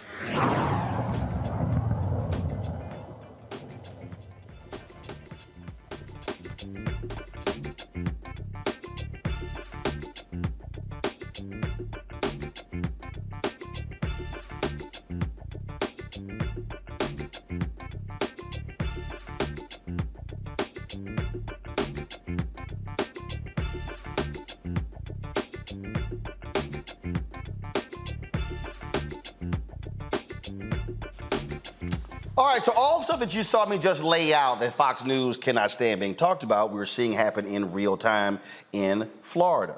Okay, we're seeing happen in real time in Florida. It's happening right now, folks. And Ron DeSantis, the governor of Florida, he is the one who is really leading that effort. He just signed into law a bill that makes it clear no money can be spent on diversity, equity, inclusion in Florida. It changes how race is being taught in the Florida classrooms. You see the anti-gay bills. You see all the different things that are happening there. And so he wants to, and he's doing all of this because he wants to create the blueprint to say, this is what we're doing in Florida and what I want to do around the rest of the country. That's one of the reasons why he's now barnstorming. In fact, he is so shameless, and the Republicans are there, they actually even passed a bill shielding his travel records so the people in Florida who are paying for it won't see where he's traveling. Nikki Fried, she heads the Florida Democratic Party and is the one who is there to counter him and fight him there. And Nikki, glad to have you in studio here in D.C. Okay, so first of all, before we went on, you said today there was an event at the White House and President Biden talked about? Yep, white nationalism. I mean, we were there today, it's Jewish Heritage Month, and so there was a big reception at the White House today, and it came up, it was part of his speech about how we all have to stick together and combat hatred. Because if you're going after, you know, those that are black in our United States, or immigrants and Jews, he's coming after all of us. So for Harris Faulkner at Fox News, who said Biden doesn't bring these things up in front of white people. Well, there was no one, we were all white in the room. Like literally, that was the whole deal. Oh, you know, he won't say these things in front of white people. And I'm kind of like, he kind of has. But again, it shows you, again, what the strategy is. And I keep trying to tell everybody, Trump's whole deal was to stoke white fear. That's what, and you saw an increase in those folks, how rabid they've gotten, and that's their blueprint. That's what DeSantis is doing. That's what Abbott is doing, and they now realize, oh, there no longer is a penalty. So we can now just say all kind of crazy stuff and do crazy stuff because there's an appetite now for the audience, and conservative media is going to give us cover. That's correct. And not only conservative media is giving them cover, the courts are now giving them cover. So as we're sitting here, and know this too, that this legislative session, he got an extra $16 million for legal defense bills. And the Republicans are saying, well, Democrats, stop suing us. I was like, well, stop stepping on my constitutional rights. But that's what's happening, is that now he's stacked the courts, and all these states have stacked the courts. So even if we are finding there are unconstitutionality issues here, who's coming to our aid? Back to the basics of voting. That is the only way that we're going to get back democracy here. And the thing here is that, because I'm always talking about how you connect the dots. Again, supermajority in Florida. So Republicans, they don't have to listen to Democrats. The same thing in a number of these southern states. And so there's so many Democrats who keep being fixated on national elections, not realizing there's tremendous amount of the power in the states. And in many ways, they've said, okay, y'all can do whatever y'all want in D.C. We're gonna unleash our power. Florida, Georgia, Mississippi, Alabama, North Carolina, now with one Democrat flipping, they now have a supermajority in North Carolina. I think they're voting as we speak to override the governor's abortion veto. South Carolina. And we could go on and on and on. In fact, the only reason South Carolina didn't pass that abortion bill because you actually had some Republican women who stood up and said, hey, this has gone too damn far. But we're seeing this. They are wielding their power. Correct. They're wielding their power, and they're doing everything with their power to make sure they stay in power. Yep. So everything to suppress votes. I mean, look what happened last year. DeSantis arrested 20 individuals that were returning citizens right before the election. Yep. So what do you think happened? Everybody who was a returning citizen, who we've all worked so hard to get back onto the rolls, get back into society, all stayed home on the field. It was a chilling effect. Correct. Because they were so pissed off with what Desmond and Sheena Mead and others did with the Florida Rights Restoration Coalition, and they are afraid those 1.4 million people are going to vote against them, which is why they then went back in and changed the rules by saying, oh, no, you got to pay all your fines and everything off before you can actually get your right to vote. And in those cases, charges all got tossed. All of them. All of them got tossed. But they keep now going, and now they've got this power. So they're changing the voting laws. Now they're changing all this stuff with education. And so they're doing everything. And look at the gerrymandering of the districts. First time in history, DeSantis writes the maps and draws the congressional maps. And you know when he announced? He literally blew off his own party. No, I'm going to do it. I'm going to do it. And you know when he announced them? He announced and launched it on Martin Luther King Day. Why did he do that? To go after the Voting Rights Act. This has been their plan, trying to dismantle the minority access districts, took Al Lawson out of his seat, and now we're still in the courts. This is what they do. So now that they have power, they want to make sure they do everything in their power to keep it. So I had a meeting yesterday, and we were talking about preparing for 2024.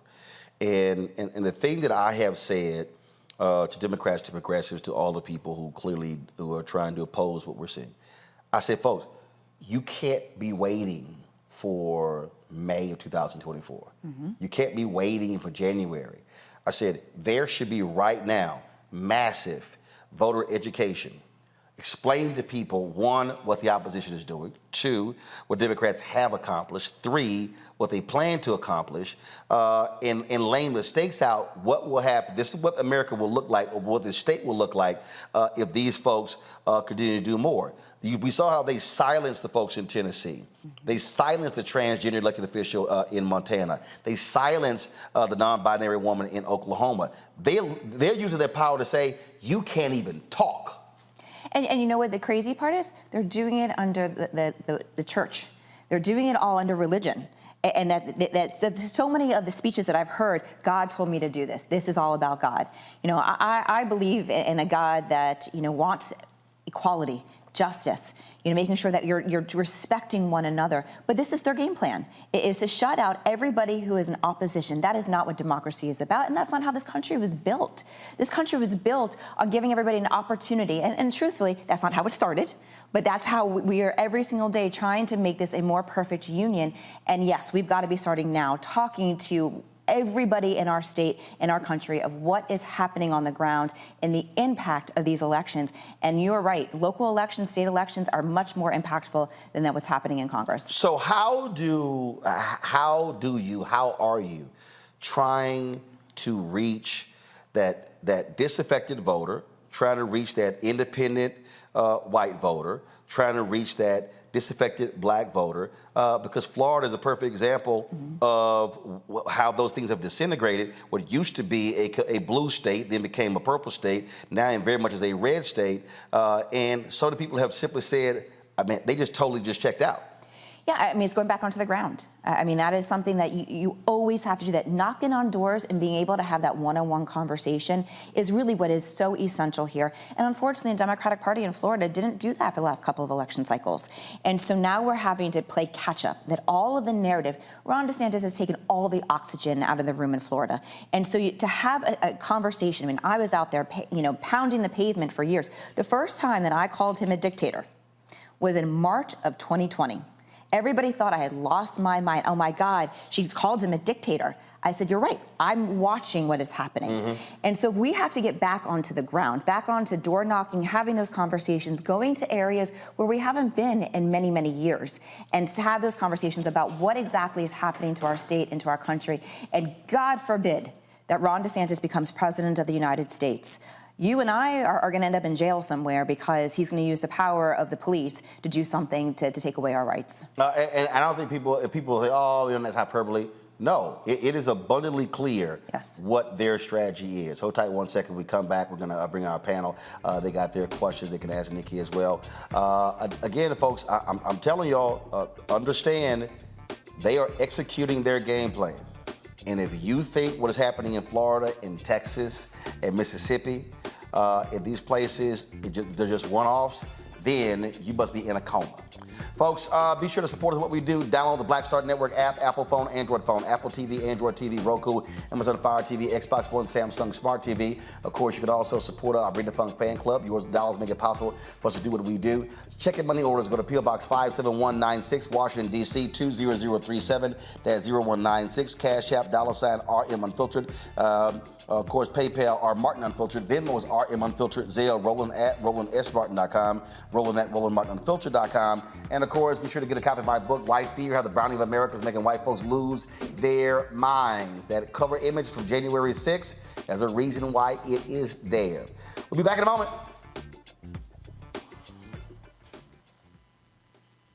Next on the Black Table with me, Greg Carr. We look at one of the most influential and prominent Black Americans of the 20th century.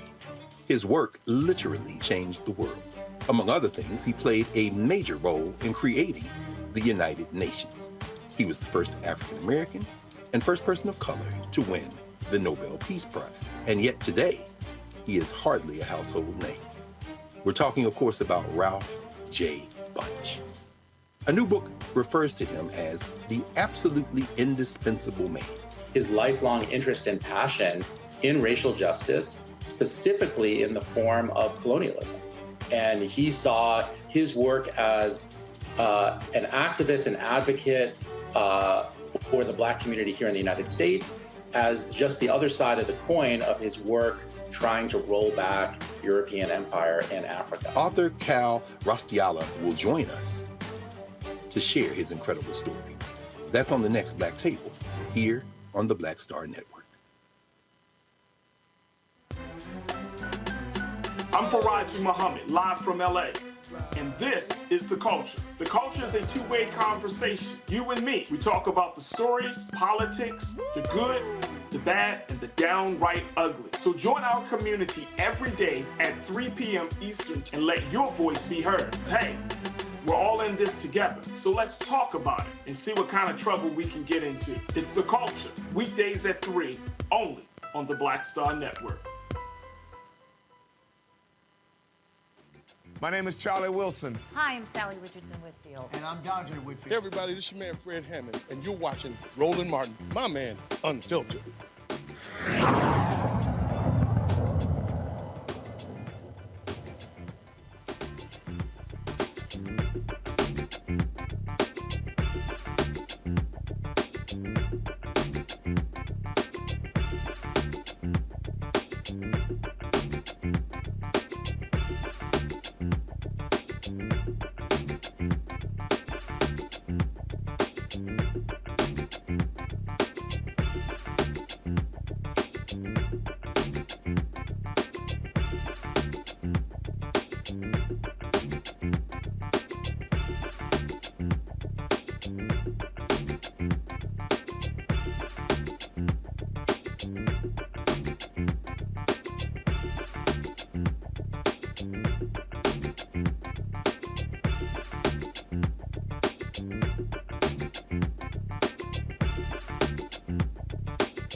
All right, folks, welcome back. Roland Martin Unfiltered. We're talking with Nikki Fried. She, of course, leads the Florida Democratic Party. Questions for our panel. Randy, you first. I would just love to know, this is my failed DEI, and I would just love to know why you think that the focus, I have my suspicions why, that they always talk about DEI and they associate it with Black Americans. And it seems as if people are comfortable with us losing programs when it comes to Black Americans. And why is there not more just information out there that it affects everything? It affects women's rights, it affects gay rights, it affects, immigration, it affects, Jewish rights. And because it seems that way we could have much more of an impact and that people would, fight back against the things that DeSantis is doing. And you're absolutely correct. And we do talk about that because you're right, that the DEI aspects of our college education and even just in the classrooms, it impacts everybody. As somebody of the Jewish faith, Jewish studies were on the chopping block too. Same thing with Asian studies. And we now have a second Black female student body president at the University of Florida. And I am scared to death for her that she's going to try to spend money on Pride Student Union, Black History Month, Jewish Awareness Month, name the organization, and the general counsel from the University of Florida is going to tell her, no, you can't do that. And so it's going to be incumbent upon us who are talking about these issues to make sure, as we've always done, building the wide coalitions to make sure everything, it's like kind of that same poem that we all have been hearing for our entire lifetimes. First they came for the socialists, but I wasn't a socialist, and you keep going on and on. People need to realize that we're not just talking about Black America, we're talking about every marginalized community that doesn't have a seat at the table. Thank you. I'm hoping to see more of that because I think that's how we will impact and have some power when it comes to upcoming elections. Absolutely. Mustafa. Yeah. Well, Nikki, thank you for your work in Florida and beyond. They say Ron DeSantis is actually operating from a 1960s segregationist playbook. Do you feel that there's truth in that statement? I do. And not just 1960s, playbook on that, but I'm going back to even 1960s in Cuba. I mean, he's doing everything possible to take people's rights, to separate out our country, to divide our state. And yes, every opportunity that he has to divide us on racial lines, he does so. And then he tries to hide behind, he brings, one or two Black families to the State of the Union address and say, look, I've got Black friends. This is a scary time in Florida and a scary time across the country to think that somebody like this could get anywhere close to the White House. Toran. Hello, Nikki. Thank you for your work in Florida. My question is, DeSantis and Florida Republicans are very good at crafting emotional messages to speak to the heart of their constituency. What are the Democrats doing to help Florida people who are Florida Democrats understand the urgency of voting and pushing back against these messages down in Florida? We've got a kind of a mixed opportunity here. One, we've got to fight back about these issues. And if you saw any of our Democrats in the House and in the Senate this session pouring their emotional hearts out, each argument was so heart-filled. And to know that you were telling your personal stories, we have the first Black gay senator, and telling his story every single time, telling the women that were in the chambers, talking about their personal stories as we're going to a 6-week abortion ban in Florida. And there is that emotional conversation. But we also have to talk about what is also happening in Florida. We have the largest teacher shortage in the entire nation, a property crisis. People can't afford their insurance. People can't afford their mortgages. They can't afford their rent. They can't afford their housing. We've got students that are leaving our state because they don't want to be in any of our higher ed systems. And now the next catastrophe that's happening in our state is the immigration bill that he just signed last week, which we have 800,000 migrant workers in the state of Florida. That is under our 3 top economic incentives in our state: tourism, construction, and agriculture.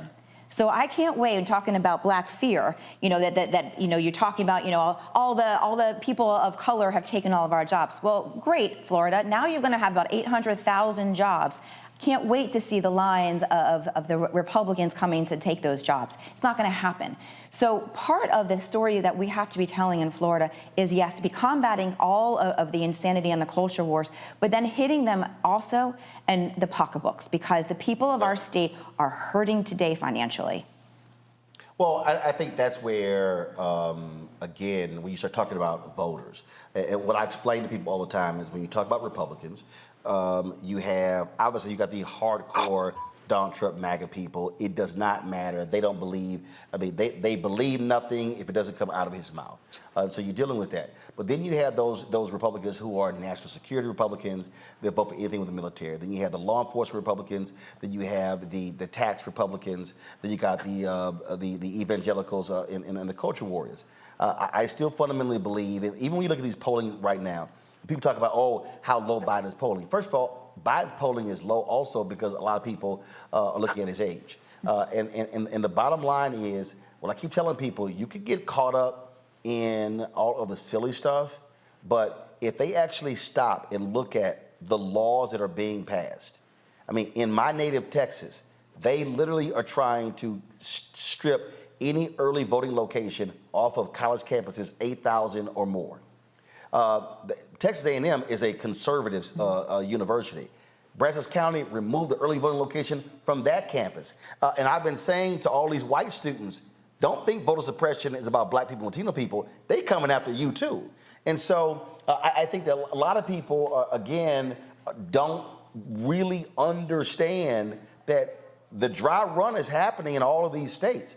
What you're seeing, the bills being passed in Florida and Texas and other places, they absolutely want to nationalize. Absolutely. And I don't know if you saw, but he just signed a piece of legislation this week that a doctor, a health insurance company, and a hospital can deny coverage if they do not personally agree with you, like have their own personal beliefs.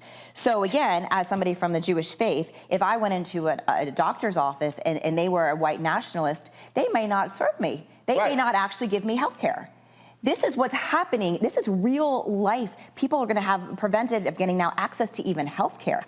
And this is their playbook. And this is why they're going after higher ed. Because what has higher education been doing for 100 years? Creating Democrats, educated Democrats. Yeah, because once people actually start reading and get educated, they go, oh, you know what? They're idiots. Correct. And that's why they hate the college-educated folk. But the last point, though, this is also, though, where you have to have these, and I will say these white Democratic consultants who stop thinking that's the only voters to go after. Because part of the problem is they keep telling these candidates, ignore those folks with high school diplomas or who didn't finish. Let's only talk to the suburbs, only college educated. No, that's how you lose. That's correct. And that's how I won in 2018 as Commissioner of Agriculture, is that we knew we had to turn out the blue, but we went to the red counties. And we went to the red counties into rural areas and talked to those so that we lost by less in those areas. Right. It has to be a full equation that you have to... Lose 65-35, 60-40, not 80-20. Correct. And you got to talk to everybody. Because you don't know that you can't put people into boxes anymore, because some people are single issues. And right now, the Republican Party, and I confess this, my dad is a diehard Republican. The conversation when I took over as party chair, and oh, by the way, Dad, I got arrested for causing good trouble on abortion, that was an interesting conversation. But the Republican Party that I heard about growing up was about small government, less taxes, free market, home rule. That's not today. Oh, that's all gone. That's all gone. And so there are even those true conservative Republicans who understand this is not my party anymore. And we just, as the Democrats, need to make sure that our umbrella is large enough that we are capturing and those Republicans as well. All right. Nikki, good luck. You got a tall task on your hands down there in Florida. I do, but I feel energized, and I feel that we have the wind under us, that we're going to make some headway. All right, keep causing good trouble. Always. All right, folks, we'll come back. We're going to have our marketplace segment where we're talking to a sister who owns a snack company, gluten-free. We'll tell you all about it next on Roland Martin Unfiltered on the Black Star Network.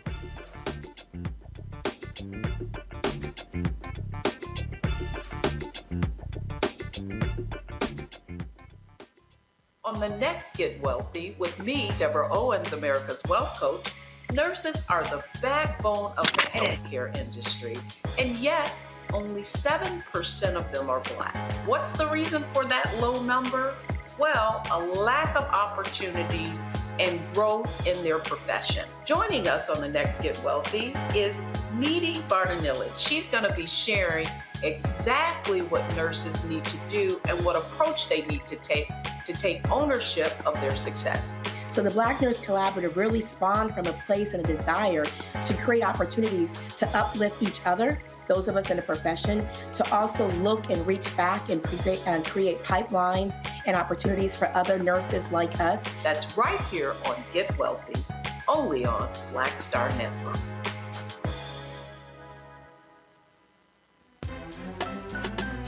I'm Faraji Muhammad, live from LA. And this is The Culture. The Culture is a two-way conversation. You and me. We talk about the stories, politics, the good, the bad, and the downright ugly. So join our community every day at 3 p.m. Eastern and let your voice be heard. Hey, we're all in this together. So let's talk about it and see what kind of trouble we can get into. It's The Culture, weekdays at 3, only on the Black Star Network. Hey, I'm Cupid, the maker of the Cupid Shuffle and the Wham Dance. What's going on? This is Tobias Trevelyan. And if you're ready, you are listening to and you are watching Roland Martin Unfiltered.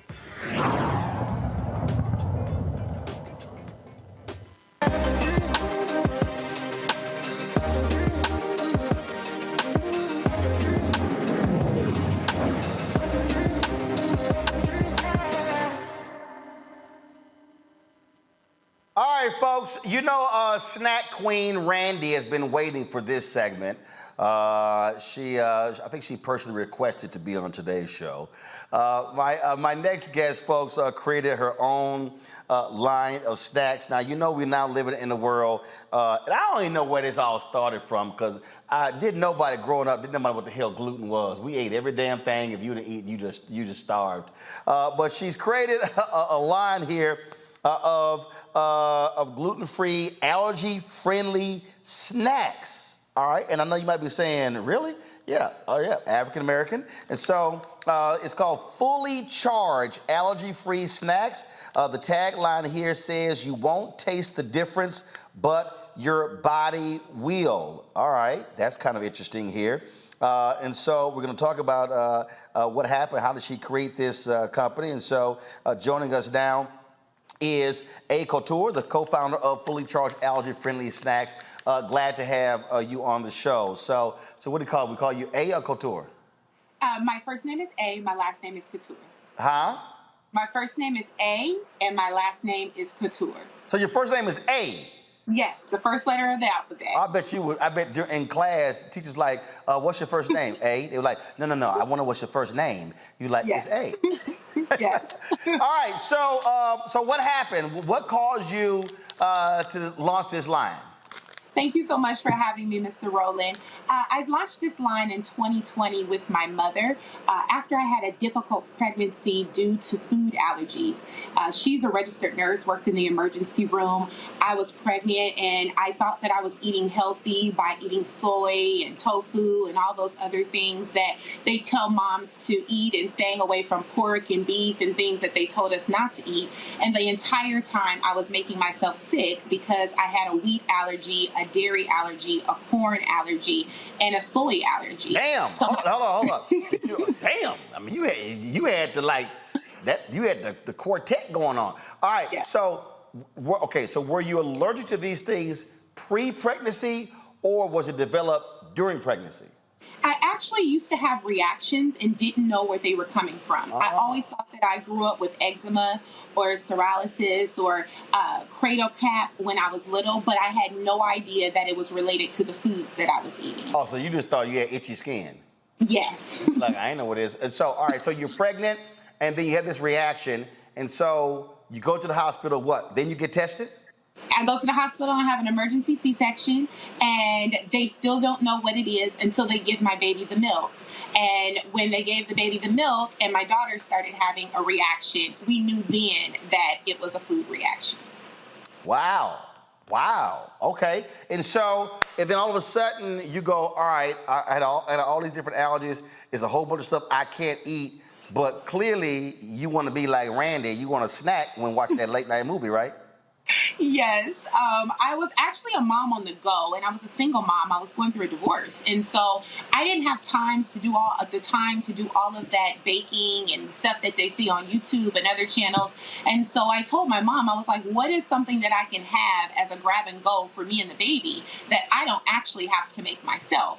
And so she started sending me product, and then we were sitting at home during the pandemic. I was on furlough from my job. And so I said, why don't we test this? Why don't we see what other people think of it? And it kind of took off from there. Right. So, okay, so we've got, trust me, Randy's like, why wasn't I in studio on today? Look at it. I see you. So we've got, let's see here, lemon and blueberry mini muffins. We got very berry mini muffins. Triple chocolate brownie bites, and then chocolate chip mini muffins. So these are the 4 that you have, right? Yes, and we have cinnamon churro donut drops. So they should have. That's right. That's right. All right, I see cinnamon churro right here. Okay, so I see these right here. All right, then. So you started the company when, and how have sales been going? So we started the company in 2020. We were a food service private label manufacturing company, and we started to just blow up. We had a corporate client. Microsoft was our first client that took us on, and we started out with 1,500 bags from them. Then we ballooned up to 10,000 bags a month from them. A month? Yes. Damn, there's some snack ass and Microsoft people. So we saw a lot of traction in the corporate cafeteria space and in the corporate sales space. So we really stayed in private label wholesaling on the food service side. We just recently launched to the public.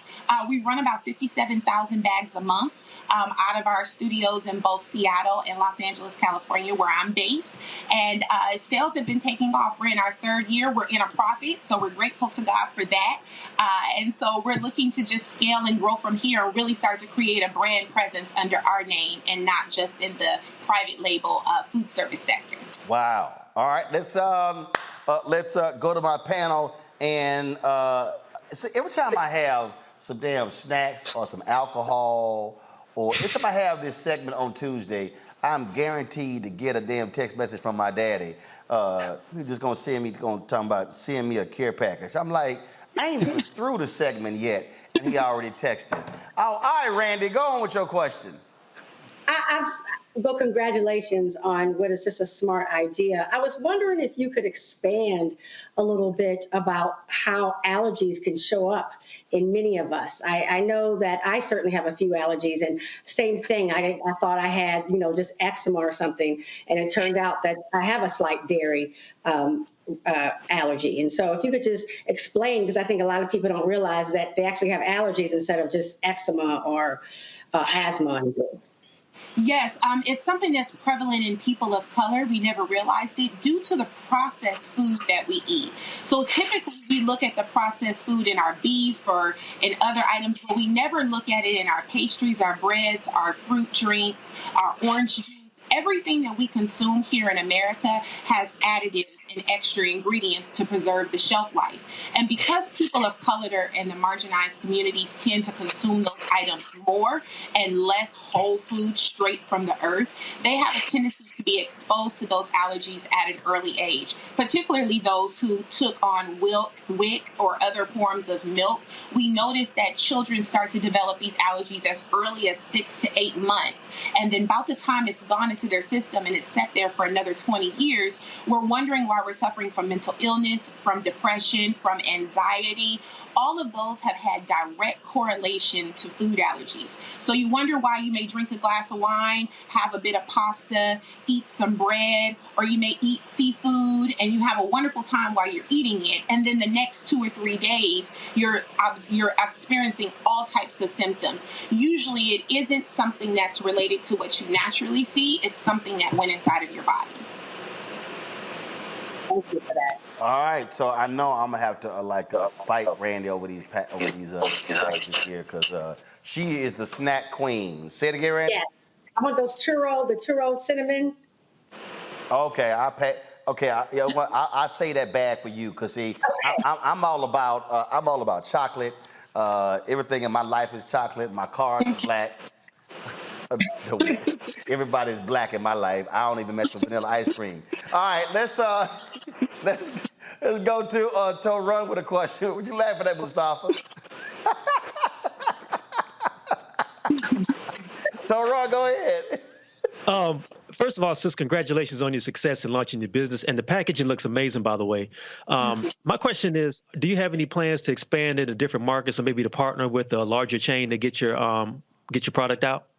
Yes, and actually we wanted to be very strategic. So we felt like starting out, we didn't want to try to compete against people that were already being successful. There's 50 brands on Whole Foods shelves or in Target or in your local grocer. So we wanted to go where people needed us the most: movie theaters, attractions, on the airport and on planes.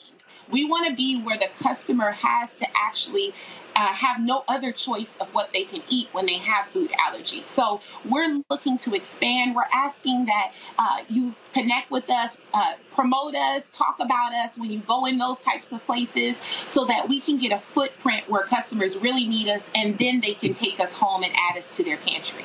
So Mustafa, it says our allergy-friendly promise: no gluten, no eggs, no dairy, no soy, no nuts, no wheat, no corn, no shellfish, no artificial sugars or sweeteners, no artificial flavors, colors, no preservatives, no GMO. Damn, was it the bag empty? Everything comes from the earth. 10 ingredients. Mustafa, go right ahead. Yeah, well, first of all, I appreciate everything coming from the earth. That's incredibly important for our folks. And congratulations on the growth. You know, there are lots of entrepreneurs who watch this show. Can you talk about how you got that first deal with Microsoft? What were the steps that you put in place to make that happen? Well, really, the biggest thing was that I was always about sales. I'm a diehard retail girl. My first job was in retail.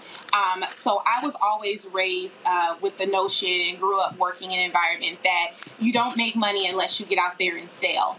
And so I started reaching out to people that I knew I had heard in articles or I had seen on television that said that they had different food allergies or they were observing some type of medically modified diet. And then I started stalking them. I did reach out to distributors and brokers as well, but I really wanted to make sure that I first sent them the product, no strings attached, just try it, tell me how you like it, the good, bad, and the ugly, and I would modify the product. So I would really encourage entrepreneurs, really know what it is that you're selling, know your numbers, know your cost of goods, really be focused on how you can develop a plan to get those sales in before you start creating too much product. And don't be afraid of what you believe in. If you know that your product is good and you can stand by everything that you claim, all you have to do is just keep asking, seeking, and knocking until a door opens up. So is that last statement there and what's on this package here based upon your faith, where you said all things are possible for one who believes? Yes, it absolutely was. Like I said, I was going through a divorce. I was furloughed off my job. I was a single mom. And I really did believe in this product. And I knew that it could sell. But I also know I'm deathly shy. And I have trouble socializing and getting out among people because I'm such an introvert. And so I knew that if I could do anything, I know good food and I know how to sell to people. And so I just kept trying to push past it. And honestly, Roland, you were Mr. Roland. You really was instrumental in that as well. I had a vision in my mind that I was one of the first product commercials that was going to be on your programming. And so, and I stand by that goal. And so I know you're not going to talk to me unless I'm moving real numbers and real products. And so it gave me something to work towards. So I wanted to make sure that we were bringing in at least $1 million in sales. I wanted to make sure that we were consistent in our customer service and our shipping and distribution, so that when you have Hostess, you have Frito-Lay, you have PepsiCo, you have fully charged snacks. And we're going to be bringing a line of commercials that can help you so that you don't have to even reach out to them to get your commercials, that you have minority-based businesses that are profitable and that can meet those advertising goals that you need. And we don't have to go to white-owned media, but we also don't have to go to white-owned consumer products as well. That African Americans like myself can take up all of those commercial segments that you have, and we can all keep it in the family. Sustained. That's why. But this is. I mean, so what you just laid out is precisely why, one, the show was created, the network was created, but also why this segment was created. because the reality is, and this is what people don't understand. I keep telling a lot of people don't understand the business of the business. The reality is, when you're out here and you're trying to start something, I mean, you're trying to get some sort of attention. And I've had people come to me, I've had other people say, man, you should be charging people for these segments. And I said, no. I said, we're not going to do that. It's going to be a news segment. I said, now, if there are people who come on, if they give back, I said, if they advertise or they just give like our fan club, I said, that's wonderful. But the whole point is this segment is all about just giving people an opportunity. Like I'm wearing a pair of shoes from one of the companies that we had on the show. That's the whole point. How we use, because Dr. King said on April 3rd, 1968, when he spoke at Mason Temple.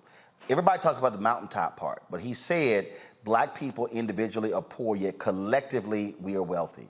He said, and when we move as a collective, we can change this country and we change this world. So that's what this is about, using this show, using the platform to give folks like you a platform. And we've had other people who've come on and they said that they've sold hundreds of thousands of dollars, sales have increased. I was doing Angela Yee's show, and it was a black-owned body scrub company, and they ran to her, and they were like, yo, after we did Roland's show, I mean, our sales went up, but that's the whole point.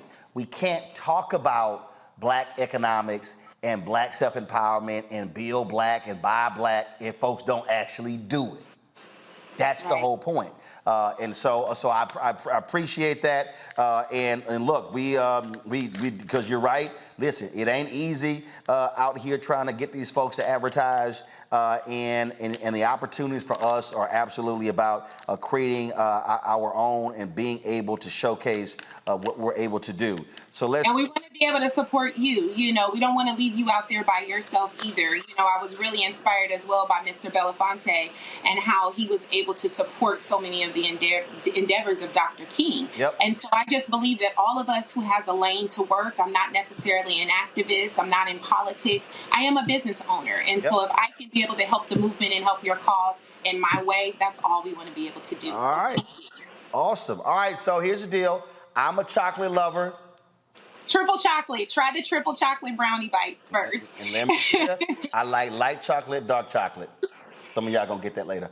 All right, let's see here. Okay, this brownie bite. So it's more like a brownie versus like a cookie. It's definitely a brownie. We're not cookies. Brownies are brownies, and the muffins are more like cupcakes. But okay. See, now I need some chocolate milk. Well, we're dairy free, so that is dairy free vegan chocolate. It's so those who have those allergies, it is completely 100% dairy free chocolate. Well, I know Mustafa wants this because I think he's a plant-based brother, right? Mustafa, you totally plant-based, huh? Yep, I'll be ordering some after the show is over. And you go. And Run, he's skinny too, so I know he's plant-based.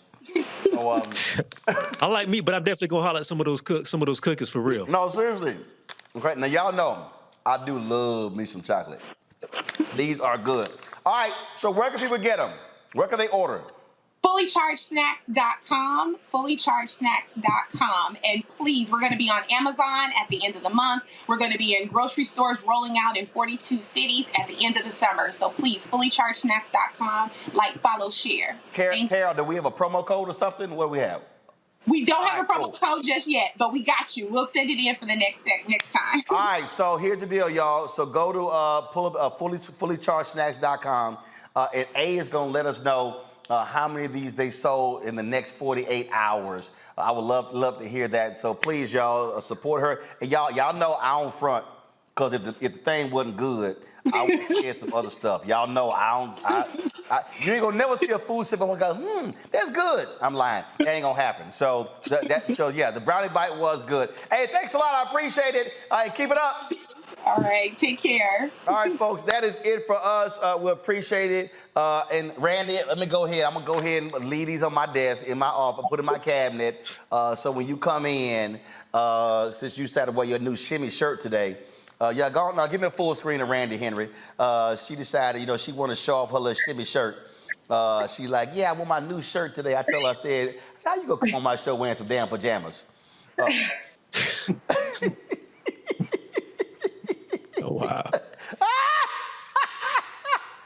I had to mess with her. I said, she like shimmy, shimmy, shimmy. Scott Bolden being the capper, he'd be happy to hear me say shimmy, shimmy, shimmy. All right, Randy, Toe Run, Mustafa, I appreciate it. Thanks a bunch. Y'all enjoy it, and we appreciate everybody watching today's show. Don't forget, please support us in what we do, y'all. Again, there's nobody out here. There is nobody out here that's doing the kind of show that we're doing every single day. Nobody. There's no black-owned media platform that's doing what we're doing, and that's not hype. That's real. Okay, Blavity ain't doing it. Byron Allen ain't doing it.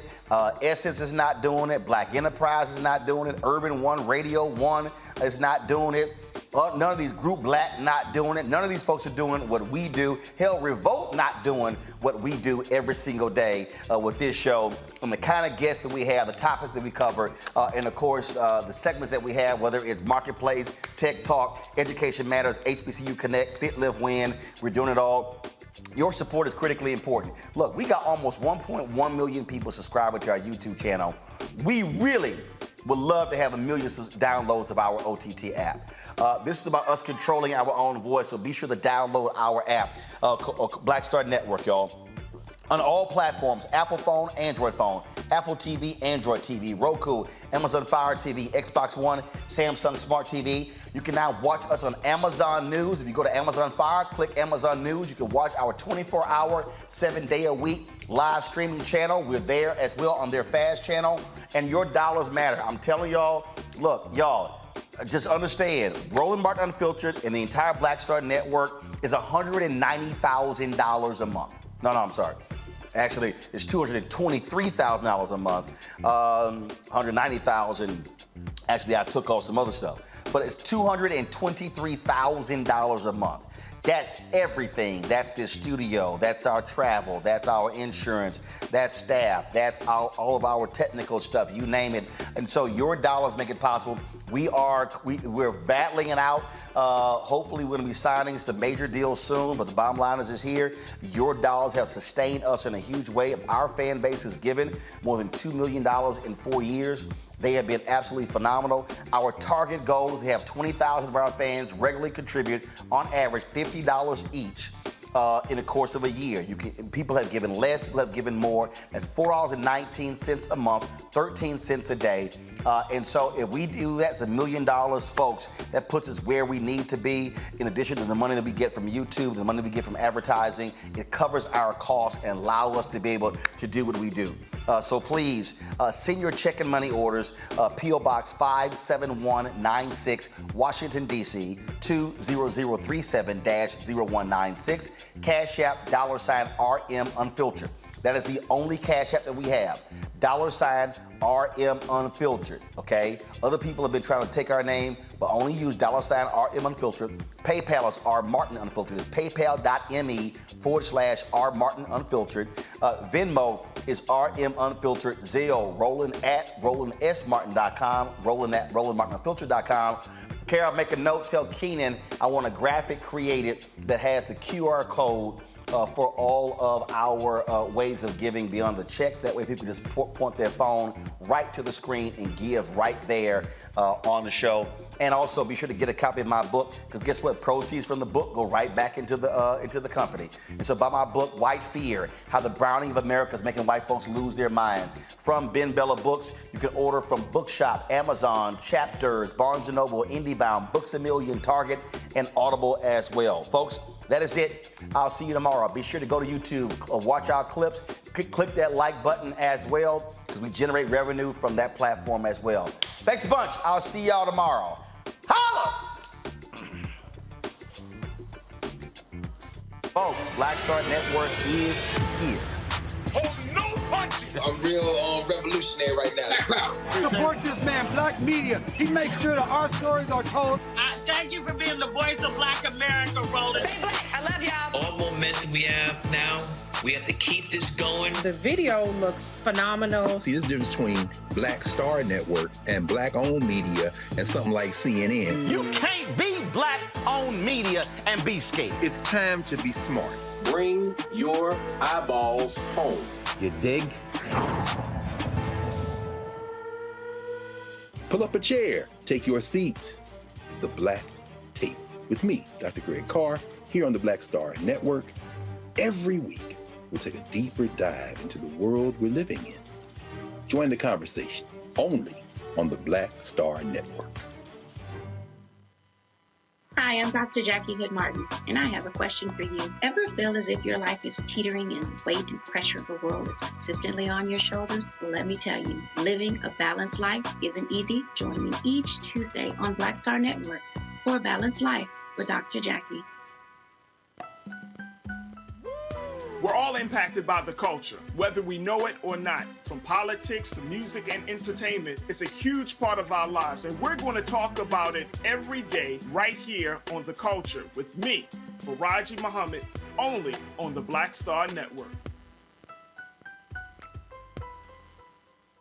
I'm Deborah Owens, America's Wealth Coach, and my new show, Get Wealthy, focuses on the things that your financial advisor and bank isn't telling you, but you absolutely need to know. So watch Get Wealthy on the Black Star Network.